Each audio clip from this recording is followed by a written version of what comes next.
सभी को नमस्कार, एक होकार। वेलकम टू एडुपत आचार्य क्लासेस। आप सभी का वेलकम है आचार्य क्लासेस के एजुकेशनल डिजिटल प्लेटफॉर्म पे। मैं रवि आचार्य आप सभी का वेलकम करता हूं। तो कैसे आप सभी? बढ़िया होंगे, मस्त होंगे, अच्छे तरीके से होंगे, ज़बरदस्त होंगे। ठीक है, तो जल्दी से जितना जल्दी हो सके सभी एक बार लाइव आ जाएं और फिर हम सेशन की शुरुआत करते हैं। और मैं आप लोगों के कमेंट थोड़े से बड़े कर लेता हूं ताकि आप मुझे आसानी से दिख पाओ कि आप अपने सुंदर सुंदर मुखड़ों से क्या कहना चाहते हैं। ठीक है, बहुत बढ़िया बात है। धारा सिंह जी बहुत बढ़िया। सर स्किल्स भी पढ़ा दो। बस राजू जी आज स्किल्स ही पढ़ा देंगे आपको ना, घबराए नहीं आप। चलिए सबसे पहले तो एक बार सभी लाइव आ जाए, फिर उसके बाद हम कंटिन्यू करते हैं यहाँ से। जल्दी देखें, जल्दी जितना जल्दी हो सके उतना जल्दी लाइव आए, फिर कंटिन्यू करेंगे। फटाफट फटाफट शेयर कर दे बेटा, अपने अपने कॉन्टेक्ट में एक बार जल्दी से शेयर कर दे। सभी स्टूडेंट शेयर कर देना, फिर उसके बाद हम कंटिन्यू कर लेंगे। यहाँ से कोई प्रॉब्लम नहीं होगी। बहुत अच्छी बात है, बहुत अच्छी बात है। तो बिल्कुल यहाँ से आज बच्चे टाइम पे आ रहे हैं ज़्यादातर। शायद कल की बात इनकी थोड़ी लग गई होगी कि सर ने टाइम पे आने के लिए कहा है। जी हाँ, तो लग रहा है मुझे कि शायद इसीलिए ये टाइम पे आ रहे हैं ना, क्योंकि आज इनको लग रहा है ऐसा। चलो जी, बाबा जी ऑफिशियल प्रणाम साहब। संतोष चाहर सर नमस्कार। आलोक कुमार, चलो जल्दी से आ जाओ, बाकी सब भी आ जाओ भाई, फिर कंटिन्यू करते हैं ना। आज अपना नया टॉपिक है CCE और नंबर 4 नंबर का टॉपिक है। इस बात का भी ध्यान रखना, काफी टॉपिक मैंने आपको कवर करा दिया है। आपका सिलेबस बड़ी रफ्तार से चल रहा है, सिलेबस आपका बड़ी रफ्तार से चल रहा है। बिल्कुल भी टेंशन लेने की जरूरत नहीं है। मुझे लगता नहीं है कि आपको कोई भी टेंशन लेने की नीड है। ठीक है, बिल्कुल भी टेंशन लेने की नीड नहीं है। लगभग ये मैं शेयर कर देता हूं ताकि सभी बच्चे आ जाए टाइम से, तो बढ़िया रहे, मनोबल अच्छा रहे। यहाँ जब वॉचिंग बढ़ती है तो एनर्जी रहती है। आज मैं भी आई हूँ, आलोक कुमार, बहुत बढ़िया बात है, बहुत बढ़िया बात है। आज आप भी आए हैं, शाबाश डियर बेटा। सभी को क्लास रुक जी, क्लास रुक गई, ये कैसे पॉसिबल है यार? नहीं नहीं नहीं नहीं, क्लास चल रही है हमारी, बिल्कुल क्लास चल रही है, 100% क्लास चल रही है, कोई भी टेंशन नहीं है। नो, कोई भी क्लास नहीं रुक रही है। कृपया ध्यान दें, आप अपने मोबाइल को रिफ्रेश कर ले।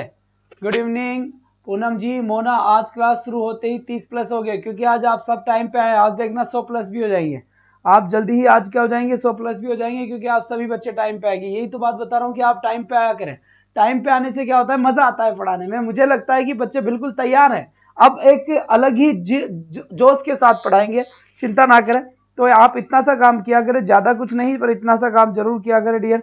ठीक है, बहुत बढ़िया, बहुत बढ़िया कि बस टाइम पे आप आ जाए, इससे ज्यादा कुछ नहीं चाहिए, इससे ज्यादा कुछ भी नहीं चाहिए। ठीक है, बस टाइम पे आ जाए, यही चाहिए, इसके अलावा कुछ भी नहीं चाहिए आप लोगों से। बाकी सब मैं देख लूंगा।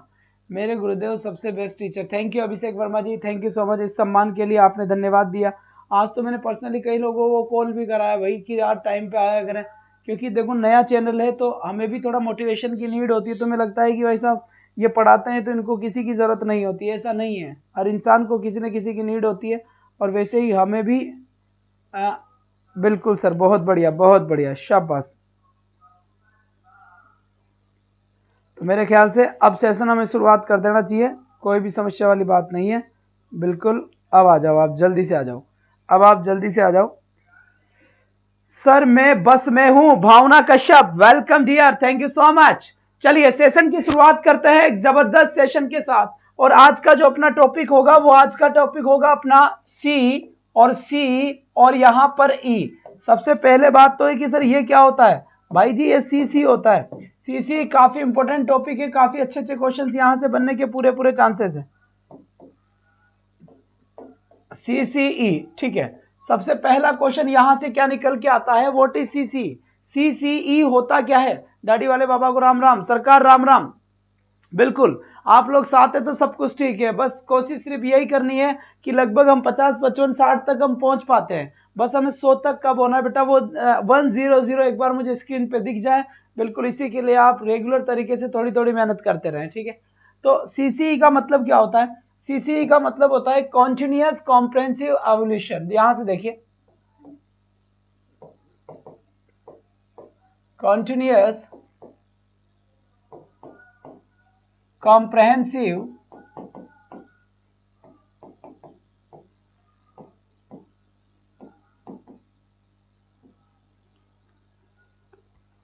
चलो सर आप बहुत अच्छा पढ़ाते हैं, thank you so much dear, thank you.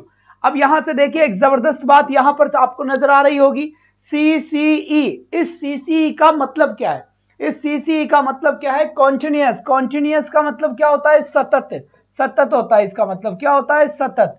और यहां पर कॉम्प्रहेंसिव का मतलब क्या होता है? समग्र। क्या होता है? समग्र। ठीक है, तो सतत, समग्र। और एवोल्यूशन का मतलब क्या होता है? मूल्यांकन। क्या होता है बच्चे? मूल्यांकन होता है। तो सबसे पहले तो आपको इसका फुल फॉर्म भी पूछ सकता है कि CCE की फुल फॉर्म क्या है। जवाब आपको देना पड़ेगा कि इसकी फुल फॉर्म क्या है। तो यहां से ध्यान दें, कॉन्टिन्यूअस कॉम्प्रहेंसिव एवोल्यूशन इसका मतलब होता है, और यहां पर होता है सतत समग्र मूल्यांकन। क्या?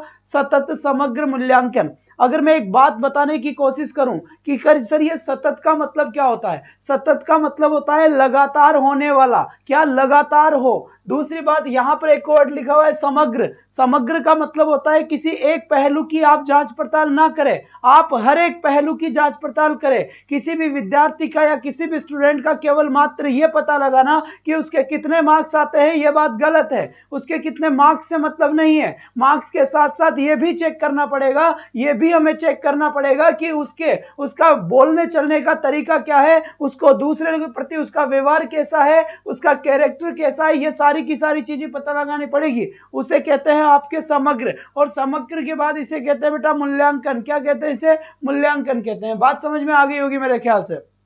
बिल्कुल, अगर आप सबका साथ रहा तो अशोक कुमार जी बिल्कुल 100 पार भी एक दिन आपके क्लास जाएगी। बिल्कुल सही बात, ध्यान दें इस बात का, बहुत अच्छी बात है, बहुत अच्छी बात है। शाबाश बेटे, शाबाश शाबाश शाबाश, बहुत बढ़िया बहुत बढ़िया। चलिए अब यहां से सीधा आपको एक एक पॉइंट लेकर चलता हूं मैं, ठीक है, एक एक पॉइंट लेकर चलता हूं मैं यहां से। ध्यान दे इधर, सबसे पहले देखो यहां पर एक वर्ड लिखा हुआ है मेजरमेंट। क्या लिखा हुआ है? मेजरमेंट लिखा हुआ है। अब यह बताइए कि मेजरमेंट जो लिखा हुआ है इसका मतलब क्या है? 4K क्रॉस होगी जल्दी ही। हेमा चौधरी जी थैंक यू सो मच, ऐसे विचार रखने के लिए आपका तहे दिल से शुक्रिया। और ऐसा जरूरी होगा, जरूर एक दिन ऐसा जरूर होगा बेटा ना, एक दिन ऐसा जरूर होगा। तो देखिए ये मेजरमेंट लिखा हुआ है, और मेजरमेंट के बाद एक और वर्ड की मैं बात करूं आपसे, तो यहां पर असेसमेंट लिखा हुआ है। क्या लिखा हुआ है? असेसमेंट। और अगर एक और मैं बात करूं आपसे तो एवोल्यूशन लिखा हुआ है। अब इन तीनों टर्म की हम बात करते हैं कि इन तीनों का मतलब क्या होता है, क्योंकि कोई कुछ कुछ चीजें होती है जो हमें अच्छे तरीके से, सर रीट लेवल फर्स्ट वाले देख सकते हैं क्या? रीट लेवल फर्स्ट और रीट लेवल सेकंड दोनों के लिए हैं, साथ में ग्रेड सेकंड के लिए भी ये हैं, ग्रेड सेकंड के लिए भी है, इस बात का ध्यान रखना। ग्रेड सेकंड के लिए भी है, टीचिंग मेथड की क्लास है। और आप लोगों के लिए जो CLT वाला टॉपिक था उसका एक पार्ट तो मैंने करवा दिया था, उसका दूसरा पार्ट संडे को होगा, तैयार रहे। संडे को सुबह 11 बजे, संडे को सुबह 11 बजे से 12 बजे तक रीट की मेरी क्लास रहेगी, जिसके अंदर मैं CLT का समापन कर दूंगा। क्या? CLT का मैं समापन कर दूंगा। अब यहां से देखिए मेजरमेंट का मतलब क्या होता है बच्चे? मेजरमेंट का मतलब क्या होता है? यहां से देखिए, यहां पर ये मापन की बात करता है। किसकी बात करता है? ये मापन की। और ये मापन कैसा होता है? डायरेक्ट मापन होता है। डायरेक्ट का मतलब क्या होता है? ये मापन में वो चीजें आती है जो आपको दिखती है। जैसे मान लीजिए किसी की हाइट है, किसी की हाइट है तो आपको किसी की हाइट तो दिखती है ना कि भाई साहब ये ऐसा है ना। किसी का मन कैसा है? इसका मन थोड़ा सा ढीला है। अब मन का कैसे पता लगाओगे मेरे बच्चे कि मन कैसा है? पता ही नहीं लग पाएगा। जी हाँ, तो हाइट इसमें आ जाती है। जैसे वेट की अगर मैं बात करूं आपसे, तो वेट भी इसमें आ जाता है। क्या आ जाता है? वेट भी इसमें आ जाता है। तो बात मेरे ख्याल से आपके समझ में आ गई होगी कि मेजरमेंट एक मापन होता है, और मापन में उन चीजों को लिया जाता है जिसको आप आसानी से देख सकते हैं। ये बिल्कुल कॉन्क्रीट होती है, ये बात सही है। ये बिल्कुल क्या होती है? कॉन्क्रीट होती है। कॉन्क्रीट का मतलब होता है मूर्त, और मूर्त का मतलब होता है जो आपको दिखाई देता है। जो आपको दिखाई देता है बड़े अच्छे तरीके से उसे मूर्त कहते हैं। सर मैंने आपसे रीड के लिए पढ़ा था, 29 आए थे इंग्लिश में। Thank you so much, thank you so much my dear student. 29 बेटा 30 में से। और अभी मेरे एक बच्चे से और बात हुई थी, जस्ट आज मैं कॉल पे ही था, तो उन्होंने कहा कि सर मेरे 30 में से 30 नंबर आए। क्या? 30 में से 30 नंबर आए हैं। आपको मैं उसके नंबर बताऊंगा, उसके कॉन्टेक्ट नंबर दूंगा, आप उससे बात करना, उससे बात करना आप। 30 में से 30 नंबर आए हैं उसके बेटा, और यहां से 29 नंबर आए हैं। बहुत बढ़िया बात है, ये एक अच्छा स्कोर है, एक जबरदस्त स्कोर है। जी बिल्कुल, और इस बार भी नंबर आएंगे, आप बिल्कुल ना घबराएं, इस बार भी नंबर आएंगे अगर आपका। बिल्कुल बिल्कुल, बहुत बढ़िया बहुत बढ़िया, शाबाश बच्चे शाबाश, यहां तक की बात बिल्कुल समझ में आ गई आप लोगों की, सभी की बात समझ में आ गई। अब दूसरी बात यहां से एक और बात शांति से सुनना, एक और बात शांति से सुनना। जैसे हाइट तो अपने को दिखती है कि 5 फुट 7 इंच की हाइट है, वेट अपने को दिखता है कि 28 केजी है, 29 केजी है या 30 केजी है। और एक बात और ध्यान दे कि ये लिमिटेड एरिया को कवर करता है, लिमिटेड एरिया को कवर करता ही है ना। अब किसी के विचार कैसे हैं इस बात का पता कैसे चलेगा, चल ही नहीं पाएगा ना। तो यहां पर केवल मेजरमेंट के थ्रू उन्हीं चीजों का मापन संभव है, मेजरमेंट के थ्रू उन्हीं चीजों का मापन संभव है जो हमें विजिबल दिखती है, जो हमें डायरेक्ट दिखती है, जो हमें कैसी दिखती है, डायरेक्ट दिखती है। अब यहां पर देखिए असेसमेंट, असेसमेंट का मतलब क्या होता है, आकलन। इसका मतलब क्या होता है बेटा, आकलन होता है। इसका मतलब क्या होता है, आकलन। तो इसमें कई सारी चीजें जो नहीं दिखती उनका आकलन किया जाता है, उनका आकलन किया जाता है। व्यक्ति का व्यवहार कैसा है, उसके बोलचाल की भाषा कैसी है, ये सारी की सारी चीजें करी जाती है। आज भी अगर तुम सब टाइम पे आए होते तो क्लास 70 क्रॉस होती है अभी तक, लेकिन ये देखो पूजा शर्मा जी अब आए और इनका टाइम अगर नोट किया जाए तो फिर 4:12 हो रहे। अब आप 4:12 पे आओगे तो कैसे काम चलेगा यार, ऐसे तो काम ही नहीं चलेगा ना। अभी अपनी क्लासेस स्टाइल है, आप सभी स्टार्टिंग है, आप सभी ध्यान से सुने। एक एक बच्चे को हमें, अब लोगों को देखो पता है, लोग मुझसे जुड़ना चाह रहे हैं, ये भी सही है, पर उनको यही पता नहीं है कि मैं कहां पर पढ़ा रहा हूं। तो बेटा ये इतना सा काम तो आप कर ही सकते हो यार, इतना सा काम आप करें। क्योंकि मैं आपसे कुछ कह रहा हूं, इसका कारण है क्योंकि मैं कहूंगा किससे, आपसे ही तो कहूंगा कि आप मुझसे पढ़ते हो, तो आपसे तो नहीं कहूं और दूसरे से कहूंगा। मैं आपसे कहूंगा, डांटूंगा भी सही, ये काम देखो आपको करना पड़ेगा, क्योंकि मैं छिप छिप के नहीं पढ़ा सकता। I am sorry for that, मुझसे नहीं होता। मैं बेवल शेर की जैसे पढ़ाता हूं, बिल्कुल बिल्कुल तेज आवाज में पढ़ाना है मुझे, है ना, तभी जाके काम चलेगा। सर आप क्वालिटी पर नहीं, जी बिल्कुल, क्वांटिटी पर नहीं क्वालिटी पर फोकस करो। बिल्कुल बच्चे फोकस तो करो, बिल्कुल वो बात सही है। पढ़ाने पे मैं हमेशा से ही क्वालिटी पे ही फोकस करूंगा, लेकिन बेटा यहाँ के लाइव वॉच या जब भी क्वालिटी बढ़ती है जब यहाँ की वॉचिंग बढ़ती है ना, इस बात को भी आप थोड़ा सा ध्यान दें। चलिए, अब एवल्यूएशन का मतलब क्या होता है, मूल्यांकन होता है। इसका मतलब क्या होता है, मूल्यांकन। अब ये मूल्यांकन क्या होता है, इसकी बात सुने। मूल्यांकन के अंदर दो चीजें आती है। देखो यहां से अगर मैं बात करूं, अगर ये मूल्यांकन है, अगर मैं उसे मूल्यांकन मान लेता हूं इसे, तो फिर मैं इसे क्या मानूंगा, इसे क्या मानूंगा फिर मैं। तो यहां पर मुझे ध्यान देना होगा, ये मेजरमेंट भी है और ये असेसमेंट भी है। इसका मतलब मेजरमेंट और असेसमेंट दोनों मिलकर क्या करते हैं, मूल्यांकन का काम करते हैं। ध्यान दे बेटा, यहां पर बिल्कुल अच्छे तरीके से ध्यान दे, आपसे एग्जाम में क्वेश्चन पूछ सकता है। ये सीटेट में काफी क्वेश्चन पूछे जाते हैं इससे रिलेटेड। आपका सीटेट हो गया, सुपर टेट हो गया, यूपी टेट हो गया, आर टेट हो गया, एमपी टेट हो गया, आपका रीट हो गया, कई सारे क्वेश्चंस यहां पर पूछे जाते हैं बेटा इससे रिलेटेड। तो आपकी ये बात समझ में आ गई होगी। जी बिल्कुल सर, आप गुरुकुल में अपनी सेवा देने आ सकते हैं क्या, बिल्कुल आ सकते हैं, कोई प्रॉब्लम नहीं है, आ सकते हैं हम। जी बिल्कुल, आज ही अगर आप बुलाए तो हम आ सकते हैं, लेकिन बेटा वहां पर कौन बुलाए, कोई आए तब तो वहां आए ना, बिना बुलाए कैसे आए, किसके पास जाए।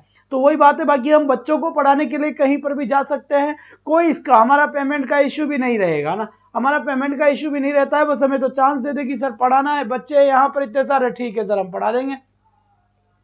ठीक है, बिल्कुल बिल्कुल, बहुत बढ़िया। आपकी मस्तार स्माइल गायब हो गई कि यहाँ पर वॉचिंग जब सो आए तो वो स्माइल आए। चलो अब आगे बढ़ते हैं यहाँ से। अब दूसरी चीज, एक और चीज ध्यान से सुननी है ना, ध्यान से क्या सुनिए। ये जो मूल्यांकन वाली चीज होती है ना बेटा, ये मूल्यांकन वाली चीज क्या होती है, फाइनल होती है, फाइनल होती है, या फिर क्या होती है, ये एंड में होती है। काय में होती है, ये एंड में होती है। तो बात समझ में आ गई। यहाँ पर 3 टर्म मैंने आपको बताया है। जी बिल्कुल, जी बिल्कुल, 3 टर्म मैंने आपको बताया है। यहाँ पर क्या क्या चीजें बताई है। सबसे पहले मेजरमेंट, सबसे पहले सीसी बोला है। सीसी की फुल फॉर्म क्या होती है, कॉन्टिन्यूअस होता है। कॉन्टिन्यूअस का क्या होता है, कॉम्प्रहेंसिव होता है। कॉम्प्रहेंसिव के बाद क्या एवोल्यूशन होता है। सर असेसमेंट अमूर्त है क्या, एक तरीके से अमूर्त ही है ना, अमूर्त ही है या। जी बिल्कुल, बहुत बढ़िया बात है, बहुत बढ़िया बात है, शाबाश बेटा, उम्दा प्रदर्शन, बेहतरीन, मजा आ गया एकदम, कतई जहर आंसर, शाबाश बेटा, शाबाश शाबाश, मजा आ गया, मजा आ गया, एकदम मस्त आंसर यहां से मेरे पास आने लगा है।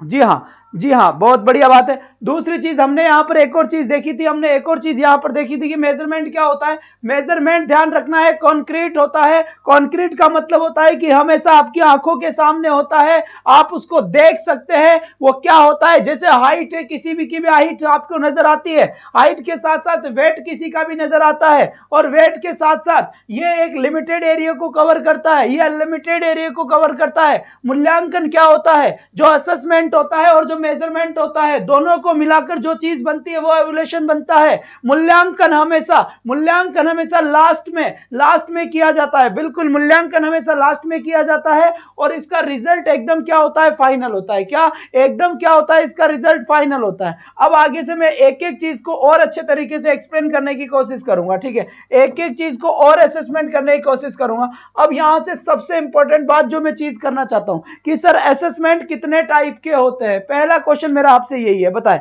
असेसमेंट कितने टाइप के होते हैं, एक बार जल्दी से बता दे। जी हाँ, एक बार जितना जल्दी हो सके उतना जल्दी बता दे। बहुत बढ़िया बात है बेटा, बहुत बढ़िया बात है। असेसमेंट कितने, जी बिल्कुल बताए फटाफट बताए कितने, जी बिल्कुल बहुत बढ़िया बात है। यहां से शानदार तरीके के मेरे पास आंसर आया है, बहुत अच्छी बात, शाबाश बच्चे, शाबाश।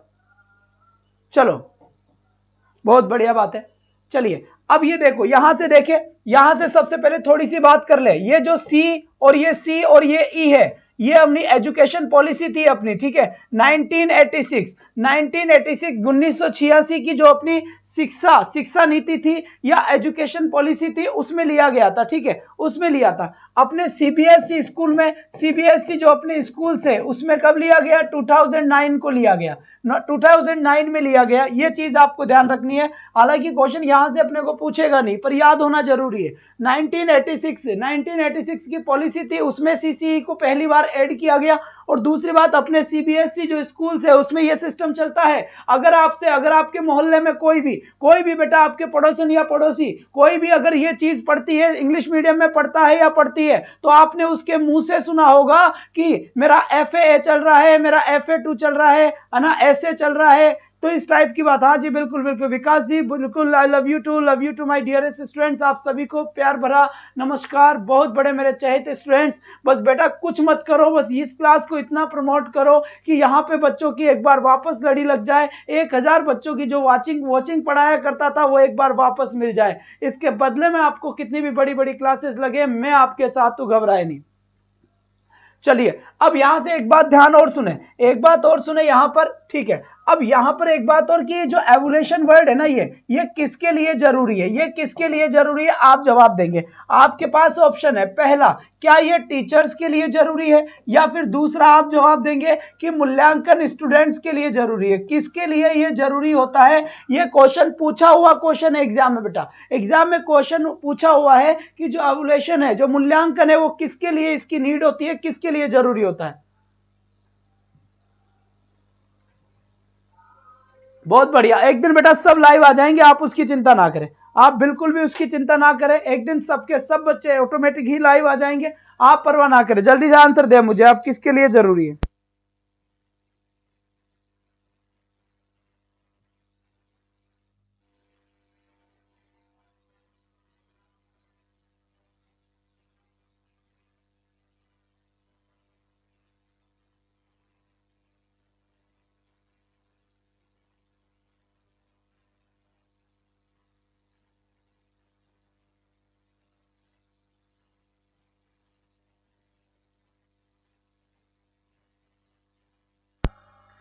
चलिए यहां से बात समझ में आ गई, बहुत बढ़िया तरीके से, शाबाश बेटा, बहुत बिल्कुल सही बात। पूजा शर्मा जी का एकदम करेक्ट आंसर आया है, बेहतरीन आंसर आया है। इसी आंसर की उम्मीद थी भाई, बिल्कुल इसी आंसर की उम्मीद थी कि मूल्यांकन टीचर्स के लिए भी जरूरी होता है और मूल्यांकन स्टूडेंट्स के लिए भी जरूरी होता है। जनरली हम क्या समझते हैं कि मूल्यांकन केवल और केवल टीचर्स का, स्टूडेंट्स का ही होता है। ना जी ना, बिल्कुल नहीं।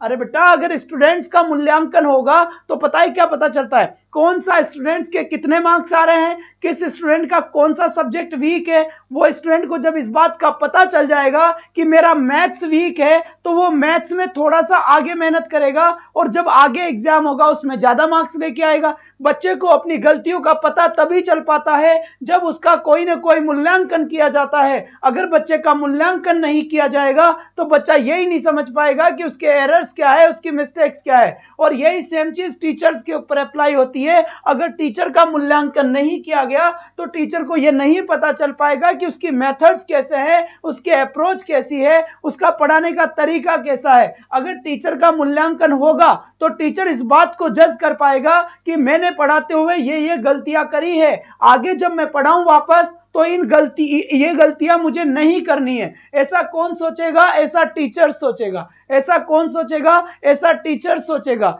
इसीलिए मूल्यांकन दोनों ही पक्षों के लिए मूल्यांकन काफी जरूरी है। और इन दोनों की ही परफॉर्मेंस क्या होती है? इन दोनों की ही परफॉर्मेंस इंक्रीज होती है। क्या होती है बेटा? इंक्रीज होती है। अगर मूल्यांकन समय समय पर लिया जाए तो फिर दोनों की ही क्या होती है? इन दोनों की ही आपके क्या होता है कि दोनों की ही स्टार्टिंग इंक्रीज होती है, परफॉर्मेंस। बिल्कुल समझ में आ गई यहां तक की बात? जी बिल्कुल। यहां पर मैं एक चीज और लिख देता हूं, यहां पर साफ साफ मैंने लिख दिया है, it is necessary for teachers as well as students.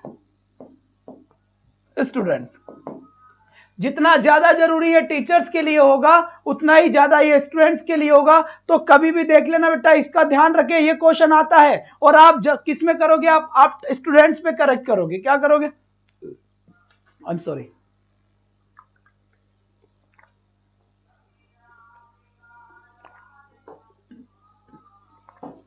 पानी पी लेते हैं, थोड़ा सा टाइम दे दे आप मुझे, क्योंकि बोलते हुए गला दर्द होने लग जाता है।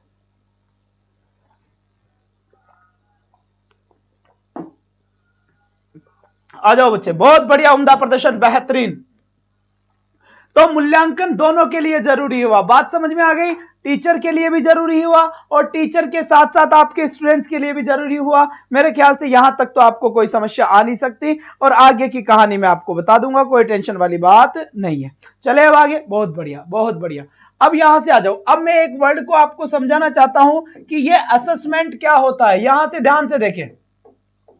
सबसे पहले मैंने लिखा है असेसमेंट, हिंदी में क्या कहते हैं इसे? आकलन। क्या कहते हैं बच्चे? आकलन। अब देखो, ये वर्ड आपको चाहे हार्ड लग रहा है लेकिन बड़ा ही इजी है, बड़ा ही इजी है। ध्यान से सुनना, ध्यान से सुनना। आकलन क्या होता है? दो प्रकार के असेसमेंट होते हैं। They are two types. अभी दो टाइप के पढ़े आप। यहां पर पहला होता है फॉर्मेटिव असेसमेंट। क्या होता है? फॉर्मेटिव असेसमेंट होता है बेटा, फॉर्मेटिव असेसमेंट होता है। दूसरा क्या होता है आपका? समेटिव असेसमेंट होता है। कौन सा होता है?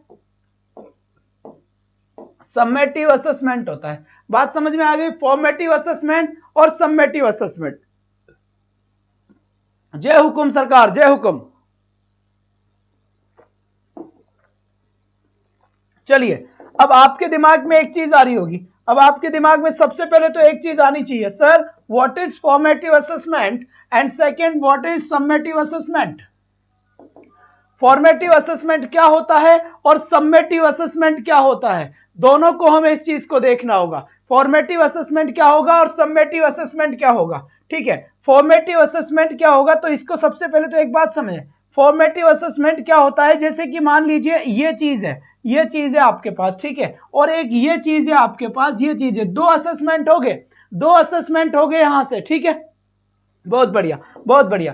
तो अपने पास फॉर्मेटिव असेसमेंट क्या होता है? फॉर्मेटिव असेसमेंट ऐसे होता है, यहां पर हो गया, फिर यहां पर कुछ दिनों बाद हो गया, फिर यहां पर कुछ दिनों बाद हो गया, फिर यहां पर कुछ दिनों बाद हो गया, फिर यहां पर कुछ दिनों बाद हो गया। इसका मतलब यह हुआ कि फॉर्मेटिव असेसमेंट वो असेसमेंट है जो धीरे धीरे धीरे धीरे थोड़े थोड़े दिनों के बाद होता ही रहता है। और जो आपका समेटिव असेसमेंट है वो भाई साहब पढ़ाए जाओ पढ़ाए जाओ पढ़ाए जाओ और यहां पर आकर समेटिव असेसमेंट हो जाएगा। तो इसका मतलब क्या हुआ? आपके दिमाग में एक चीज तो आ गई, एक चीज तो आपके माइंड में आ गई होगी कि फॉर्मेटिव असेसमेंट ये है और समेटिव असेसमेंट ये है। फॉर्मेटिव असेसमेंट में कितने सारे मूल्यांकन हो गए, कितने सारे परख हो गए, कितने सारी जांच हो गई, और यहां पर तो एक ही बार जांच हुआ है बेटा ना, एक ही बार जांच हुआ है।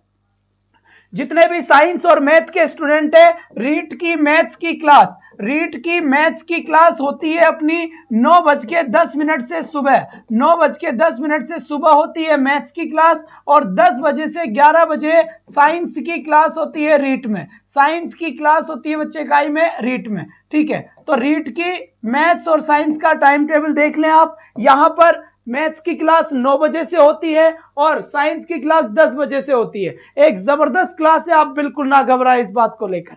यहां पर देखिए, ये वाला जो असेसमेंट होता है ये कैसे होता है? ये वाला असेसमेंट होता है ड्यूरिंग द क्लास। पहली बात क्या होता है? ड्यूरिंग द क्लास होता है, मतलब क्लास के दौरान ही होता है। अगर मैं यहां पर कुछ पढ़ा रहा हूं आपको, अगर मैं यहां पर आपको कुछ पढ़ा रहा हूं और अभी के अभी मैं आपसे कुछ पूछ लेता हूं, तो वो कौन सा होगा? फॉर्मेटिव असेसमेंट होगा। ठीक है, और यहां पर एंड ऑफ द क्लास क्या लिखा मैंने? End of the class. अगर क्लास के अंत में होता है, पूरी क्लास पढ़ाने के बाद अगर होता है, तो वो आपका क्या होता है? एंड ऑफ द क्लास होता है। और यहां पर क्या लिखा हो मैंने? ड्यूरिंग द क्लास होता है। क्या होता है बच्चे? ड्यूरिंग द क्लास होता है। यहां तक किसी भी बच्चे की कोई भी आपत्ति है तो बताए सर सेकंड ग्रेड की कब होती है? सेकंड ग्रेड इंग्लिश की क्लास यहां पर होती है जो रात 9 बजे से स्टार्ट होती है, 9 से 10। जी हाँ बिल्कुल, 9 बजे से 10 बजे तक आपकी इंग्लिश की क्लास होगी। इंग्लिश की क्लास 9 से 10 सेकंड ग्रेड की होती है रात को, बिल्कुल। चलो जी चलो, बात समझ में आ गई? ठीक है, दूसरी बात और ध्यान से देखें, जो अपने फॉर्मेटिव असेसमेंट होते हैं वो कैसे होते हैं? स्मॉल। वो कैसे होते हैं? स्मॉल होते हैं, छोटे होते हैं। जबकि ये कैसे होते हैं? ये ब्रॉड होते हैं। ये कैसे होते हैं? ब्रॉड होते हैं, यानी कि बड़े होते हैं। ये कैसे होते हैं? ब्रॉड, यानी कि बड़े होते हैं। एसएसटी की क्लास जस्ट मेरी क्लास के बाद होगी। रीट की एसएसटी की क्लास जस्ट मेरी क्लास के बाद होती है। ठीक है, ये स्मॉल होते हैं, ध्यान दें इस बात का। और ठीक है, चलो जी चलो, यहां तक की बात समझ में आ गई। दूसरी बात, इसमें यूनिट टेस्ट आता है। यूनिट टेस्ट आता है, आपसे पूछा जा सकता है कि यूनिट टेस्ट किसका पार्ट है? यूनिट टेस्ट समेटिव का पार्ट है या फिर यूनिट टेस्ट फॉर्मेटिव का पार्ट है? तो आपसे यूनिट टेस्ट की बात आए तो यहां पर याद रखना है कि यूनिट टेस्ट आपका फॉर्मेटिव असेसमेंट का पार्ट होगा। और अगर यहां पर टर्म टेस्ट की बात आए, आपसे पूछ सकता है कि टर्म टेस्ट कहां पर होगा? तो टर्म टेस्ट जो होते हैं वो आपके समेटिव का पार्ट होता है। हाँ जी बिल्कुल सर, ये सेकंड टाइम पढ़ा रहे हो रीट 2020 में। हाँ जी बिल्कुल, बहुत बढ़िया। Unit test formative, term test summative, बिल्कुल सही बात है। दूसरी बात, ये एंड ऑफ द क्लास होता है। क्या होता है ये? End of the class. ये क्या होता है? एंड ऑफ द क्लास होता है ना, एंड ऑफ द क्लास होता है। और यहां पर मैंने लिख ही दिया, ये ड्यूरिंग द क्लास होता है, यानी क्लास के दौरान होता है। अब आपसे सीधा सा एक क्वेश्चन पूछा जाएगा जिसका जवाब आप लोग मुझे देंगे कि इन दोनों ही टेस्ट में से कौन सा टेस्ट सही है। इन दोनों टेस्ट में से कौन सा टेस्ट सही होगा, आप मुझे ये बताएंगे। जल्दी से बताएं। अब आप मुझे बताएंगे कि दोनों में से सर डाउट है। ओके, अनन्या से कहो जी, सबसे पहले आपका डाउट दूर किया जाएगा, फटाफट बताएं।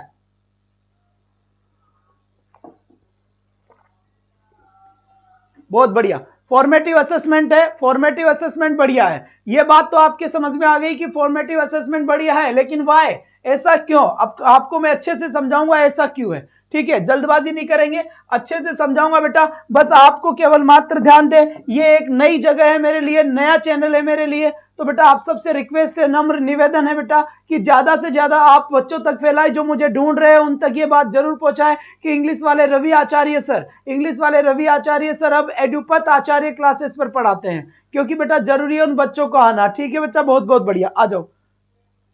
नहीं जी नहीं, डंडे नहीं पड़ते। सुनो, मान लीजिए यहां पर लिखा मैंने, ये पूरा का पूरा 1 साल हो गया, 1 ईयर। ये एक सेशन कंप्लीट हो गया, 1 ईयर। और ये दूसरा यहां पर सेकंड ईयर कंप्लीट हो गया, ये भी 1 ईयर। ठीक है, ये भी 1 ईयर हो गया। ठीक, अब ये ऊपर वाला है फॉर्मेटिव असेसमेंट। कौन सा है ये? फॉर्मेटिव असेसमेंट है, यहां पे लिख दिया मैंने फॉर्मेटिव असेसमेंट। ठीक है, और फिर यहां पर मैंने लिख दिया समेटिव असेसमेंट। समेटिव असेसमेंट यहां पर मैंने लिख दिया, समेटिव असेसमेंट यहां पर मैंने लिख दिया। बात समझ में आ गई? जी बिल्कुल बिल्कुल। तो सर मैंने आपको बहुत सर्च किया था, बिल्कुल मैं आपसे यही निवेदन कर रहा हूं बेटा, बहुत सारे बच्चे हैं जो मुझे सर्च कर रहे हैं, उनको नहीं मिल पा रहा हूं मैं।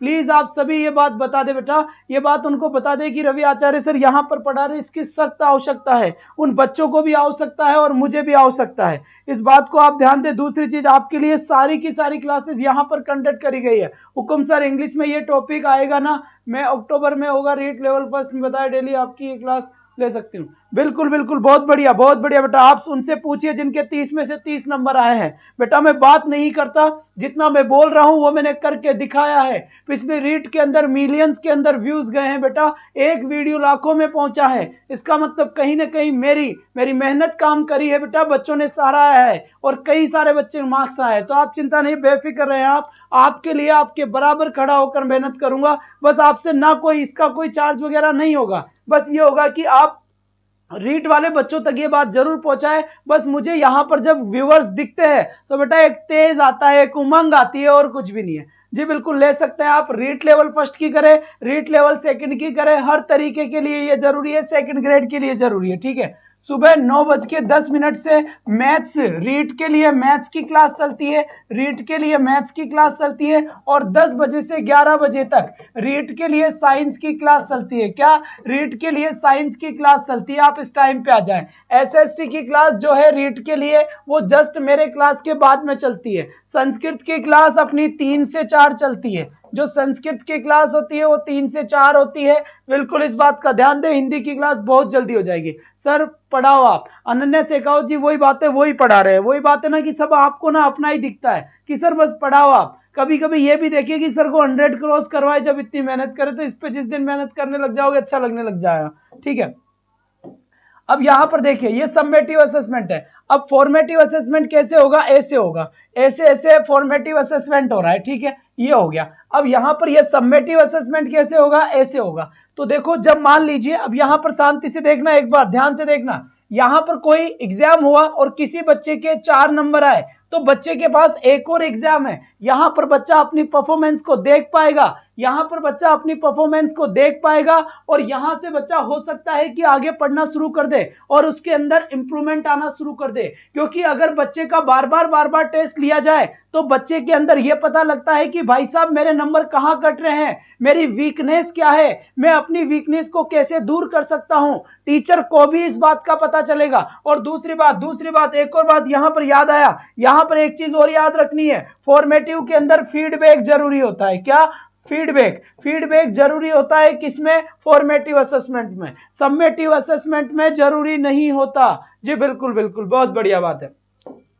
फिर यहां से देखें, अब यहां पर बच्चे ने देख लिया कि यहां 4 आए तो यहां मेहनत करके यहां नंबर बढ़ा सकता है, यहां 5 आ जाए, फिर थोड़ी मेहनत करेगा 6 नंबर आएगा, फिर थोड़ी मेहनत करेगा 7 नंबर आएगा, फिर थोड़ी मेहनत करेगा 8 नंबर आएगा। इसका मतलब यह हुआ कि यहां पर एक स्टूडेंट को अपना रिजल्ट सुधारने के लिए या अपने रिजल्ट को इंप्रूव करने के लिए कई सारे चांसेस मिलते हैं, यहां पर वो कई बार अपने रिजल्ट को सुधार सकता है। लेकिन समेटिव असेसमेंट क्या होगा? यहां पर आप पढ़ाएंगे, बीच में आपने कुछ भी नहीं लिया बेटा, बीच में उसका कोई एग्जाम नहीं हुआ है। जब बीच में कोई भी एग्जाम नहीं हुआ है तो फिर बच्चे को यही पता नहीं चल रहा कि क्या तो सही है और क्या गलत है ना।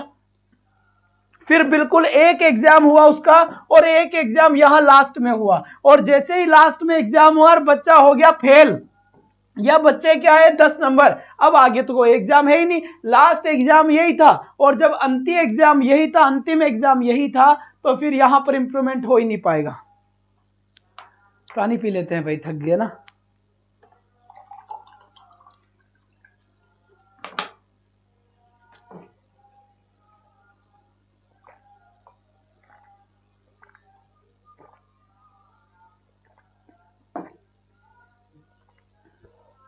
चलिए अब शुरुआत करते हैं वापस। रीट लैंग्वेज 2 में भी ये टॉपिक है क्या? रीट लैंग्वेज फर्स्ट में, रीट लैंग्वेज सेकंड में, लेवल फर्स्ट में, लेवल सेकंड में, हर जगह ये टॉपिक है, हर जगह तेरा ही तेरा नाम। चलो जी, ये टॉपिक हर जगह। Sir I am puzzled in FA and SA, can learn to AC. बताइए कहना क्या चाहते हैं आप? या एफए और एसए को मैंने काफी अच्छे तरीके से डिफाइन किया है यहां पर। ठीक है, ये आपका लास्ट में एससी का मतलब नहीं समझ आया हमें, ये आप थोड़ा समझाने की कोशिश करें। चलिए बेटा अब आगे बढ़ने की कोशिश करेंगे, ठीक है। तो यहां से आपको पता लग गया होगा कि कौन सा असेसमेंट ज्यादा बढ़िया है, कौन सा असेसमेंट ज्यादा बढ़िया है, इस बात का आइडिया आपको हो गया होगा। और ये आप मुझे अच्छे से बता सकते हैं कि कौन सा एग्जाम्पल ज्यादा बढ़िया है। बहुत बढ़िया बात है, यहां से बहुत बढ़िया बात है, एकदम सही आंसर। शाबाश बच्चे शाबाश, बहुत बढ़िया। चलो जी चलो, अब आ जाइए। अब सबसे इंपॉर्टेंट क्वेश्चन है आप लोगों के लिए, ठीक है, सबसे इंपॉर्टेंट क्वेश्चन है आप लोगों के लिए। अगर मैं आपसे ऐसे पूछूं, असेसमेंट ऑफ लर्निंग, या फिर यहां पर मैं ऐसे बोलूं असेसमेंट फॉर लर्निंग, या फिर मैं आपको ये बोलूं असेसमेंट एज लर्निंग, बताइए ये क्या होता है? बेटा पेड में भी अगर इतना कंटेंट मिल जाए तो हमसे बता दियो ना। अगर कोई आपका दोस्त खरीद रहा है या फिर यूट्यूब के ऊपर कोई भी अगर इंग्लिश पढ़ा है और बेटा जब ये टॉपिक वो पढ़ा है, अगर इतना कंटेंट बता दे तो बता दियो, है ना।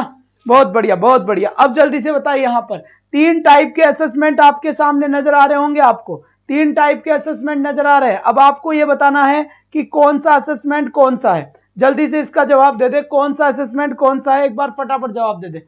जी हाँ, thank you Ananya Shekhawat ji, thank you. देखिए यहाँ पर जितने बच्चे पढ़ रहे हैं उनको तो पता है कि हम ठीक पढ़ाते हैं, अच्छे पढ़ाते हैं, लेकिन जो बच्चे ढूंढ रहे हैं उन तक ये बात पहुंचाओ यार, ये जरूरी होता है। सब ये प्रण कर लो बेटा कि कुछ भी हो, एक स्टूडेंट सर की क्लास में मेरी तरफ से जाना चाहिए। हर एक स्टूडेंट को बहुत ज्यादा एफर्ट नहीं करना, केवल एक स्टूडेंट को, एक को बस। तो अगर हर बंदा एक एक भी करता है तो बेटा अपनी क्लास 100 कितनी हो जाएगी, 140 क्लास हो जाएगी। 70 है तो 140 क्लास हो जाएगी। बस बेटा ये प्रण कर लें और उस दिन मजा आ जाएगा बेटा, उस दिन मजा आ जाएगा। मन से पढ़ाऊंगा जबरदस्त तरीके से, फुल मेहनत के साथ। बेटा 2 बोतल खाली हो जाती है पानी की तुम्हारी इस क्लास में कि तुम सो नहीं।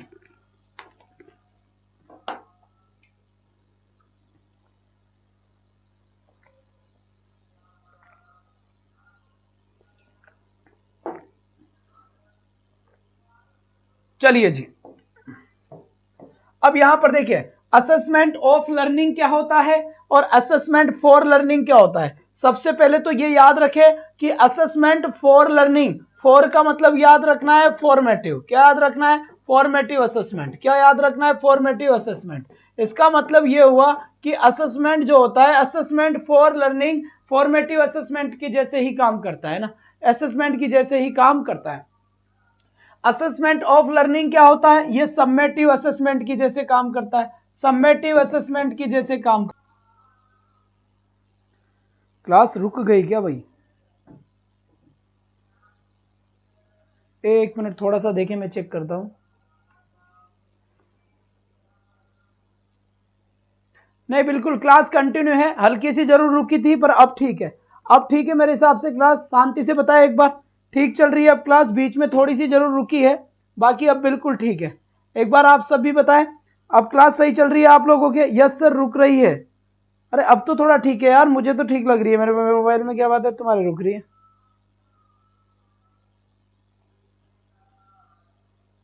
ओके ना, ओके बता दिया करो भाई, बता दिया करो ना, जरूरी है बताना। कमेंट ले लेते हैं आप सभी के, बहुत बढ़िया बात है,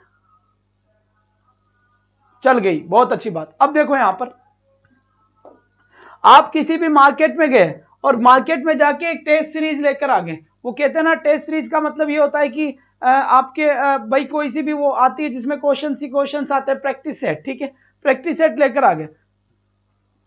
अब उन प्रैक्टिस सेट को बैठकर आप सोल्व कर रहे हैं, तो आप क्या कर रहे हैं? अपना खुद का मूल्यांकन खुद ही कर रहे हैं। आई एम सॉरी,